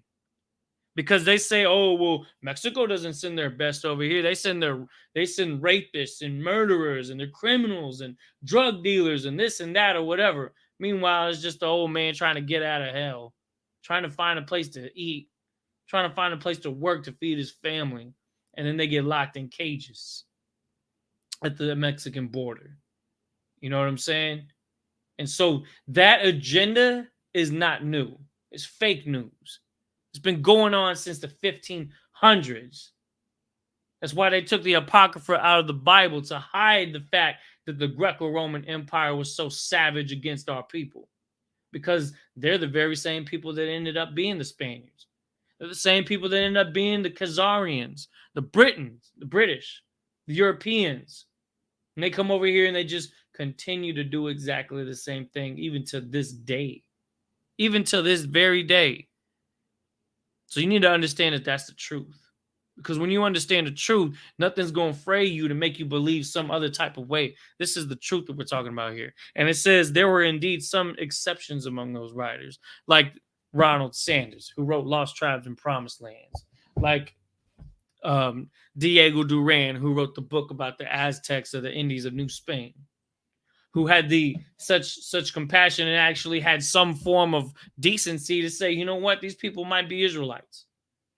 You understand what I'm saying? So they're trying to hide the history, but there were some exceptions. And we're right, when we read books from the 1500s and the 1800s, we're reading those exceptions because all the movies that you've watched, all the history books that you've been taught up until now were made to make us look like we weren't the Israelites. Psalm chapter 83. Psalm chapter 83 tells you, and again, I'm trying to tell you, man, it's in the Bible that was even going to happen. That's how powerful the Bible is. It's not just a history book. It's a book of prophecy. It's a book of culture. Yeah. Read. Psalms chapter 83, verse 1. Go ahead. Keep not thou silence, O God. Mm-hmm. Hold not thy peace. Keep going. And be not thy still, O God. Yes. Verse 2. For lo, thine enemies make a tumult. Thy enemies make a tumult, meaning God's enemies, those nations that are counted as nothing before him, they made a plan. They made a agenda. What's this agenda? Go ahead. And they that hate thee have lifted up thy head. Meaning they disrespecting the Most High. They're lifting up the head. They pointing their head up. They think that they're high and mighty, right? Disrespecting the Lord. Read on. Verse 3. They have taken crafty counsel against thy people, and consulted against thy hidden ones. Go ahead. Verse 4. They have said, come and let us cut them off from being a nation, that the name of Israel may be no more in remembrance. That the name of Israel may be no more in remembrance. That's what you need to understand, is that this, what we're reading about in this history book, where this exception to the Spaniards, this actual Spaniard was like, hey, you know what? There's something going on. They're trying to hide the truth. And the Bible tells us, it was prophesied that there were people that were going to come together with one consent, that the name of Israel may be no more in remembrance. That the Native Americans, that the Hispanics, that the Brazilians, the Argentinians, you know what I'm saying, the Salvadorians, the Peruvians, that they're not going to know who they were, or who they really were. And so we're breaking down those barriers and those strongholds, and we're making the truth come together when we study, when we go into the past. Remember, our first scripture we pulled was Job chapter 8 and verse 8, which said what? I pray thee, he says, of a search of your forefathers. He says, Salakia. What was that again? Job 8 and 8? I don't want to paraphrase it. This is what we've done during this whole class is we're fulfilling the first scripture that we even pulled. It says, for inquire, I pray thee. That's what it is. For inquire, I pray thee, of the former age, and prepare thyself for the search of their forefathers. And over the past hour and a half, all we've done is inquired of the former age. And when we do that, we find out just how extreme our enemy has taken his measures to hide who we are. You understand? And that's the truth of the matter. There's no denying the truth anymore. Native Americans, Hispanics, we are the Israelites that the Bible speaks of because the Bible says it. And then even our enemies have slipped up and admitted it and have pointed out the similarities of it and used their own scholars against them because the Most High's truth can't be stopped. You understand? View the American Indians. Again, we're reading this. The I.S.U.P.K, we might have to throw that in the chat or something. All right. Again, this was originally published in 1828, like 194 years ago. All right. Of the Peruvians, Acosta says that they held an extraordinary feast for which they prepared by fasting for 2 days, not accompanying with their wives, or eating salt meat or garlic, or drinking chica during that time. They assembled in a place which neither strangers nor any beasts were allowed to enter. Afterwards, they danced and feast. Here's what they call the Northern's Festival for Atonement of Sin. Now, why does it say 2 days? Well, because of course the Spaniards, they believe that the day ends at 12 p.m. But the Israelite culture, they celebrate days, or sorry, they have days set and measured by the sundown. So from sundown to one night to sundown the next night may appear to be like as if it's 2 days of fasting. All right. And the Native Americans used to fast from sundown to sundown before having a feast. And that, of course, is biblical. That's from the Bible when we're talking about the Day of Atonement. Yet another perfect example of Native Americans holding on to Israelite customs like they said they would when we fled Assyrian captivity. That was the whole purpose of why we left, was because we wanted to try to earn our way back into the Most High's favor.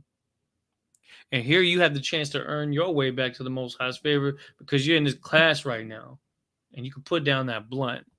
And you don't need to depend on that drink.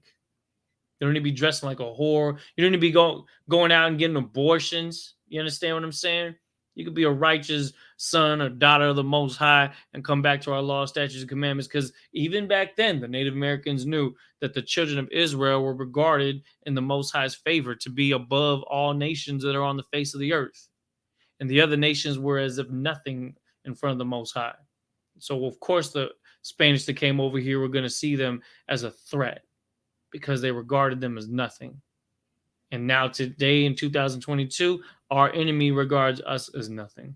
They treat us that way. That's why we're the last hired and the first fired. That's why we're the ones getting abortion clinics put in our communities. And our school system is falling apart. You know what I'm saying? But it's up to brothers and sisters, especially those brothers and sisters, the priests and prophets in the I.S.U.P.K, to teach our people these things so that we can come back to the truth. Because this is the time of us to awaken. And the Native Americans, they prophesied that we were going to awaken. Well, guess what? We're right on time now. And how long has it been since we came over to the side of the globe? What's it? 2020, right? We came over here in 700 BC. So it's been 2,700 years. I think it's about time for us to get it together, man. I think it's about time for us to put down the wicked influence of the other nations over us and to return back to the Most High so that we can stay strong in these days, so that we can unify in these days. And our culture is the medium of us doing this. I'm real quick. I got a clip for y'all. I want y'all to check this out. I've aired it before, but I want to show you again that our enemies have been admitting the truth unknowingly, and yet the truth will always come out. Check this out. I'll stop it and explain as we go along. If there's any questions, post in the chat, and we'll make sure that we get those answered. Several years ago, while producing the documentary, The Lost Civilizations of North America, I accompanied our research and production team through the Ohio and Mississippi River valleys. As we visited the ancient mound-building cultures, it was a true adventure of discovery. For notwithstanding our prior research, we were surprised to still find an abundance of artifacts, burial mounds, and massive earthwork structures. Artifacts that give evidence of a more highly advanced civilization than we have been led to believe.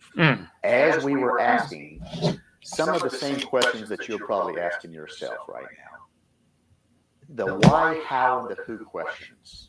If there were advanced cultures here in North America, why don't we know more about them? Why haven't they been more celebrated? And if the knowledge of these ancient civilizations were silenced, who silenced them and why? And how did this all come about? So in answering some of these questions and others, let me share with you some clips from our documentary, The Lost Civilizations of North America.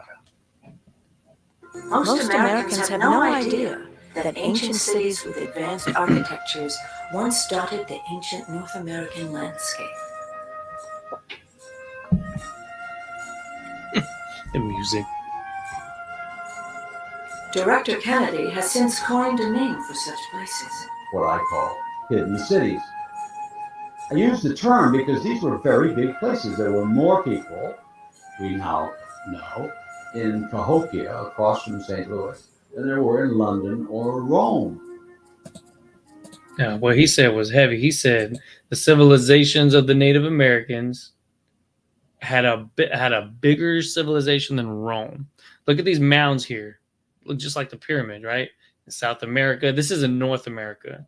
So our culture was widespread. The cities we had were abundant. The technology that we had was highly advanced in comparison to what they try to depict us as. That's what we want to understand about this. Let's see if we'll play again. Come on.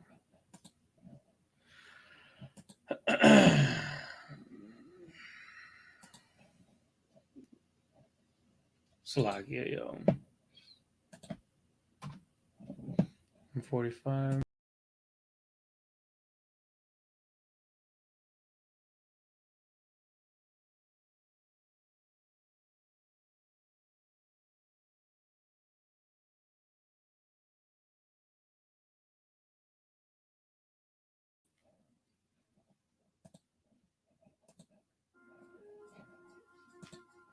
There were major population centers in what are now Nashville.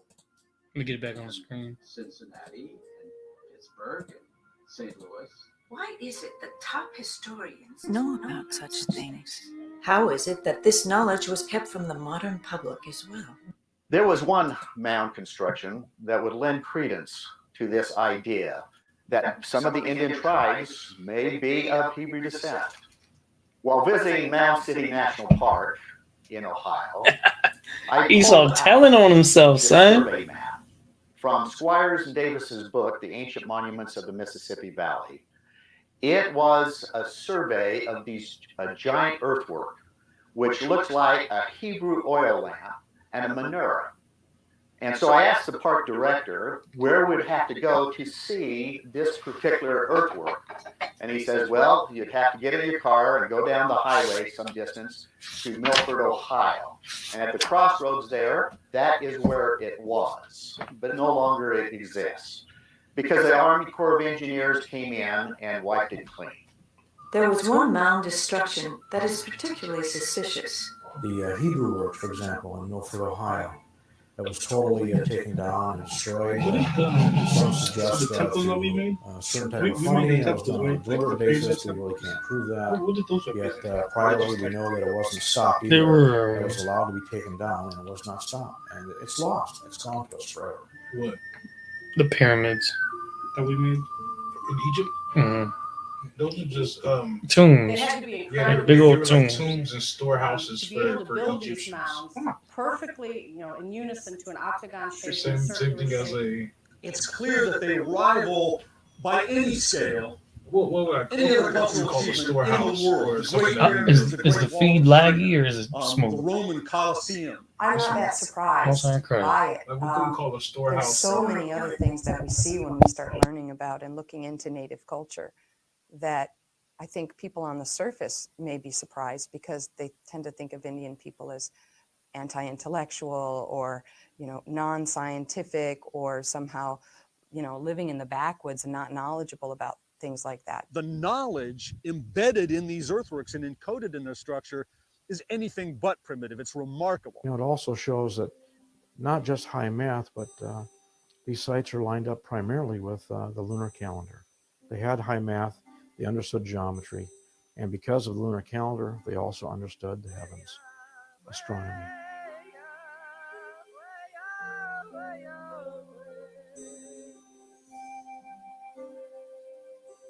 What I've learned now is just how amazing they were in terms of their knowledge of the solar system and of mathematics. And the lunar calendar comes from the Mediterranean.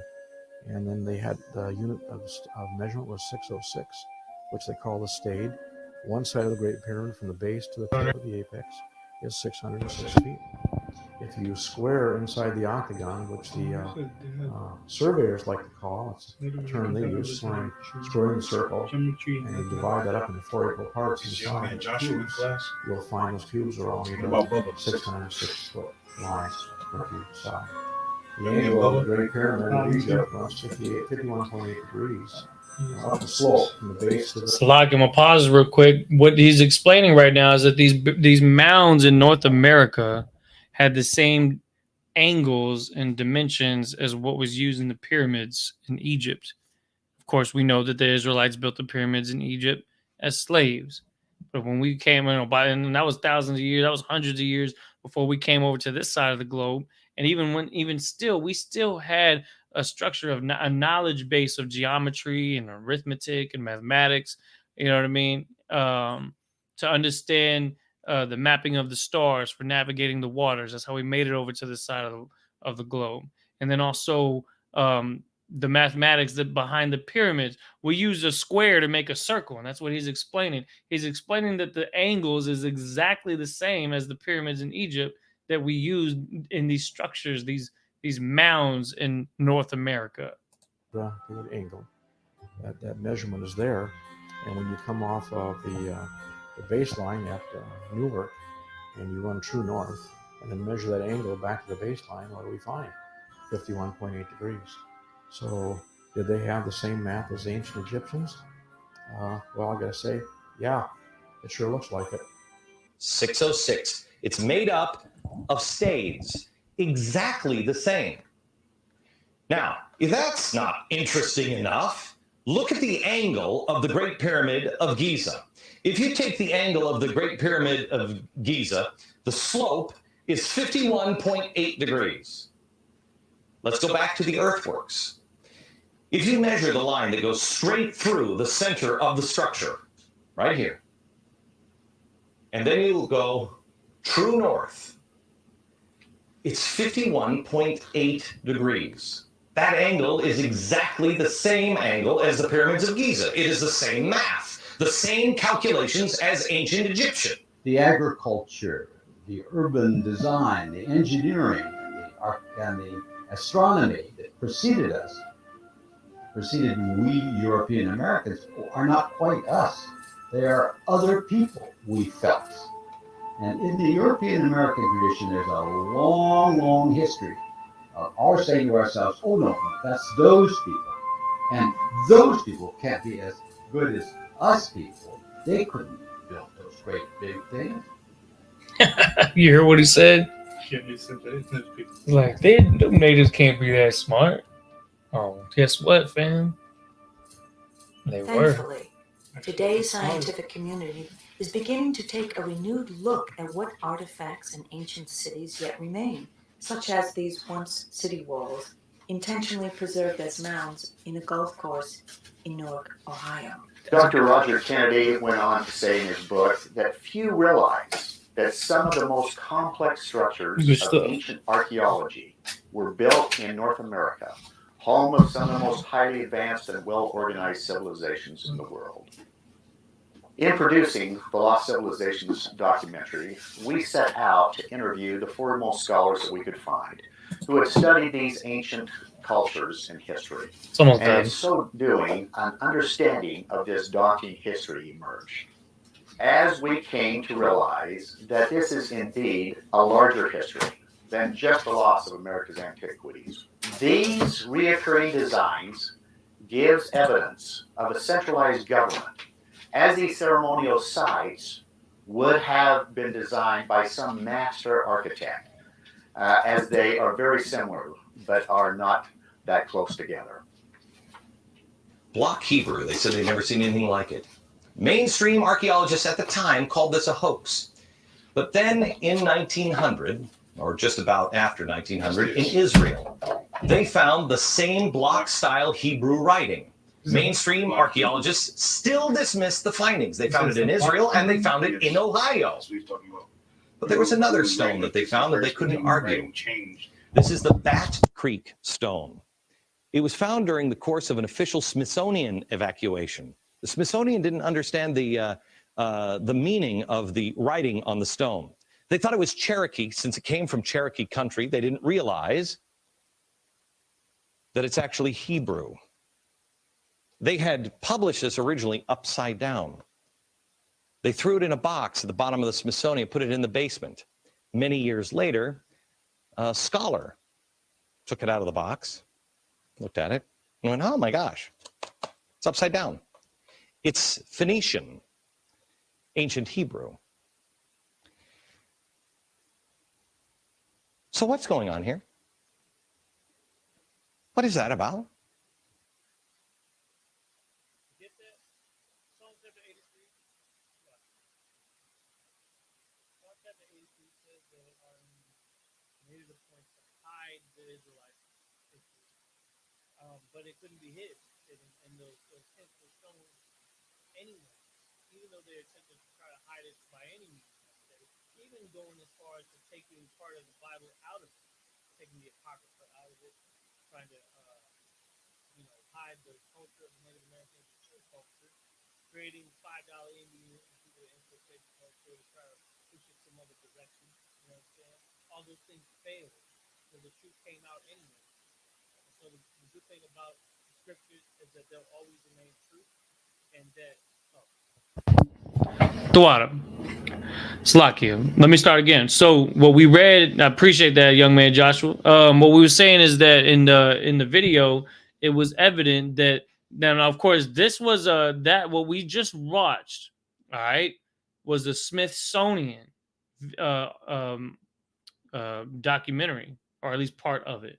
I compiled it together to show y'all specifically just how Esau was fulfilling the prophecy of Psalm chapter 83, that they were trying to hide the truth of the Bible. All right. And that's exactly what they did, to the point where even they were telling on themselves in that documentary. They're like, what's going on here? How come no one knows about this? How come this has been covered up? How come those mounds that had the menorah and the oil lamp got taken out by the U.S. Army, or the ancient block Hebrew and the burial grounds that are in the Smithsonian?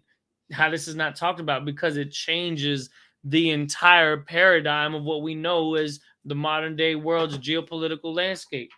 You understand? What you got for me, sir? Hey, young man, somebody read it. This highlighted portion right now, I want you to read this. It's out of the book Black Indian. All right, let me show you all. This is about Black Indian. We're talking about Native Americans. You need to understand the 12 tribes of Israel are dark-skinned people. Right. People of different shades of brown. All right, read what you got there. It began with Columbus. Mm-hmm. For the people of the Americas, that arrival of Columbus was hardly a blessing.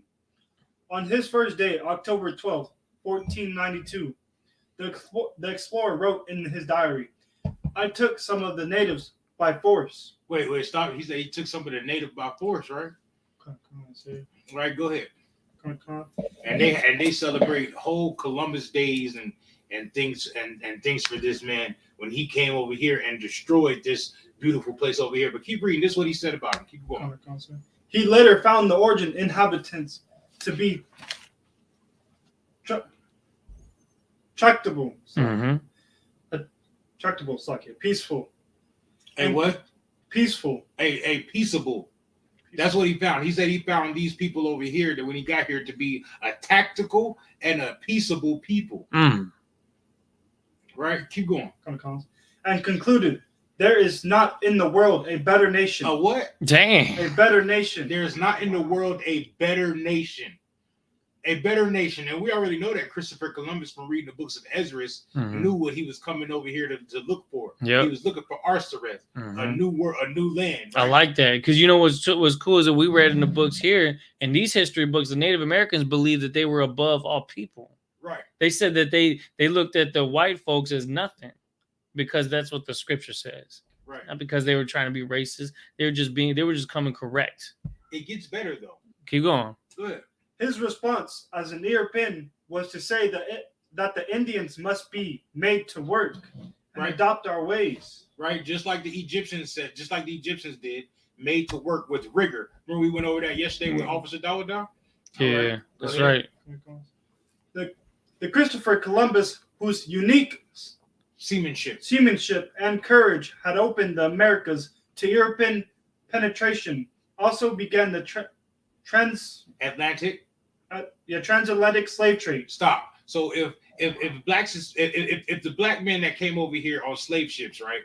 If they're Israelites, right, and they could bear that curse in Deuteronomy 28 and 68, right? Exactly. If the so-called Native Americans started the transatlantic slave trade, wouldn't that be considered a curse that they bear also? Mm-hmm. Wouldn't that make them the children of Israel? Yep, that only further proves that this book is real, Right. and that these lost 12 tribes of Israel are these Native Americans, right? Are these indigenous peoples in North, Central, and South America? You're absolutely right. Keep going. He started by shipping 10 chained Arak men and women to Seville, Spain. Mm-hmm. In 1498, he wrote enthusiastically to King Ferdinand and Queen Isabella about the business possibilities. Right. Go ahead. Keep going. From here in the name of the blessed Trinity, we can send all the slaves that can be sold. When he located. Wait, stop. So first they're talking about the slave ships, right? And now they're talking about being sold. That's Deuteronomy 28:68 right there. Mm-hmm. Keep going. When he loaded 1,100 Taino men and women aboard for Spanish ships. Taino. Those are so-called Puerto Ricans. Right. Remember, he was just talking about how they can be rich by trading those by trading the slave trade, right? Mm-hmm. That's why they called Puerto Rico a rich port. Because they were taking slaves from that port. They were taking slaves and diamonds and gold and all their precious minerals. Keep going. The crowding and the stormy Atlantic crossing took a fearful toll. Stop. It said crowding. You know what I mean? Like cargo slave ships. You know what I mean? Just like the so-called black man was brought over here in cargo slave ships and stacked on top of each other. They did the so-called Native Americans the same exact way. Is there any more on that? I don't think there's no more on that. But it says only 300 survived. Only how many? 300 survived. So out of 1,100 Tainos that went on the first slave ships, right? Only 300 of them survived. Damn. You know what I'm talking about? Over 700 men, women, and children were slaughtered on that middle crossing going over there. And then if you go back up, they said they did it in the name of the Trinity.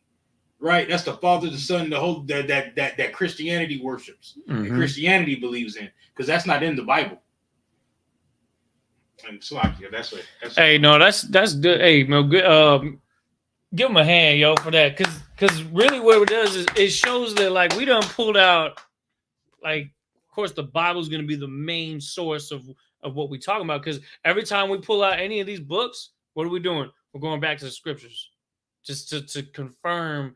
If this hidden part of history in these books they try to hide from us, if they hold some weight behind them. And 9 times, I mean, pretty much all the time that we bring these up, we're starting to find out that the truth has been leaked out. The fake news that they've been trying to say about us, it didn't hold up. It didn't pass the test of time. So, you know what I'm saying? And again, to show them that book, young man Joshua wants to know that book. If anything, you can put the ISBN in the chat. Tell them we got to hear. Tell them we got to hear in class. Yeah, we got to hear in class. We got to hear in class. But if you want to see that book was called Black Indians, all right, that's the thing. Because of course they're gonna push their Christianity. And then what we read in the book of the Native Americans, it's talking about how the Native Americans saw Christianity as a threat because it was making them less moral. It was influencing them to follow customs that weren't biblical. You understand? And there's even more in books like that we can always bring out, you know what I'm saying, to keep things moving forward. You know, so I brought out books, you know what I mean? Of course, we brought out lots of scriptures, talked about Second Ezra, talked about the Native Americans and their cultures and how they pertain to the Israelites as further proof. Just to let you know, it's always good to get more knowledge, get more information, to get everything together and come and understand and come up with the same answers in your own mind that the Bible is true. All right, that's the whole point of class. I even wrote out the video the same way. You know, back in the day, you know, we was in school and your teacher would bring their TV in and play the video, and class would be easy. I went and did that too, just to show you that look, he's telling on himself.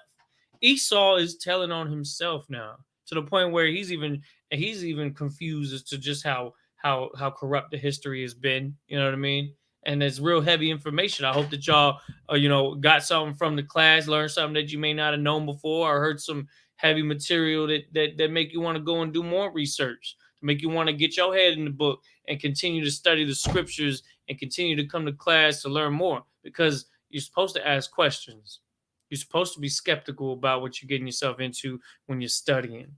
Ask the questions and get the answers from the men, the priests, and prophets that the Most High ordained to be teachers on this earth. That's what we're here for. All right. So with that, we are the Israelite School of Universal Practical Knowledge, started out of 1 West, 125th Street, Harlem, New York, in 1969. We are under Commanding General Yohana, here to teach the truth of the Bible, that Blacks, Hispanics, and Native American Indians are, in fact, the real Israelites that the Bible speaks of. All right. And with that, I'll pass the class and priest and officer of 500, Kabar Yahawada, for the security announcements. This is priest and officer. It's like, put the chair in. These are the I.S.U.P.K security announcements. We're the I.S.U.P.K. Started out of 1 West, 125th Street, Harlem, New York. Rule for new brother and sister. When a new brother and sister comes into the school, they are off limits for 6 months. They are to be saluted only. They are here to shed themselves of the world. If they need transportation, the teacher will arrange it. After 6 months, if a brother or sister has an interest in a particular person, he or she must get permission from the head to speak to a brother or a sister. There is another 6 months in which the brother and sister will court each other. After this 6-month period, the brother and sister will get permission from the head to marry. Tithes, which is a commandment. You can find this in Numbers, the 18th chapter, verse 21, or Malachi, the 3rd chapter, verses 8 through 10. Ma'ashra means tenth in Hebrew. 10% of every penny of any increase the Lord gives you, give to the Treasury Department or teacher. Priest fund, free will offering for priest, not mandatory, whatsoever the amount you would like. Upcoming holy convocations. We are currently in the feast of the first fruits. It starts the Sabbath day after the unleavened bread, sundown. You can it starts Saturday, April 23rd, 2022, and count 50 days. Celebrate the 50th day. The 50th day, which would be Sunday, June 12th, 2022, starts before sundown. You can find this in Leviticus, the 23rd chapter, verses 10 through 22. And if anyone wants to become a trooper in the school, start wearing all black: boot, shirt, pants, headband, scarf. And that will conclude the I.S.U.P.K security announcements. Christ. All right, what we're going to do is we're going to say the Lord's Prayer in the Lashawan Kodash. All right, first in the ancient Hebrew and then in the English to translate. All right, Sar, Yapan Rahakwadam, go ahead and face the east. All right, and we'll begin. Abanawa, Shabbat Shemayim, Kodash, Haya, Shemka, Yahweh, Malakutka, Taba'ah, Ratazaka, Haya, Aisha, Ba'arataza, Kawa, Haya, Bashamayim, Natalanawa, Lakam, Kao, Yawam, Wasalaklanau, Kawawathnawa, Kasalaknawa, Kawawathinawa, Wala'ah, Tabaya'ai now. Banasai one. Abal. Awashai now. Mayan. Right. Kaya. Laka. Hamalakwa. Waha'ala. Watapa'ara. I will love you. Aman. What we said was, now the Lord's Prayer in English. Our Father, which art in heaven, hallowed be thy name. Thy kingdom come. Thy will be done. In earth, as it is in heaven. Give us this day. Our daily bread. Forgive us our debts.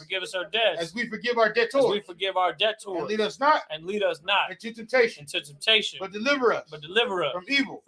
For thine is the kingdom. And the power. And the glory. Forever. So be it. All right, men of Israel, we're going to give brothers one courtesy salute. Turn and face the brothers. Men of Israel, Amadim Shabbat, Amadim, Barak, Yahweh Ba'ashem Yahushua Brother Thumb, Yadu Matap. Sar, turn and face the sisters for one courtesy salute. Men of Israel, Amadim Shabbat, Amadim, Barak, Yahweh Shamar Thumb Ba'ashem Yahushua, Yadu Matap. Class dismissed.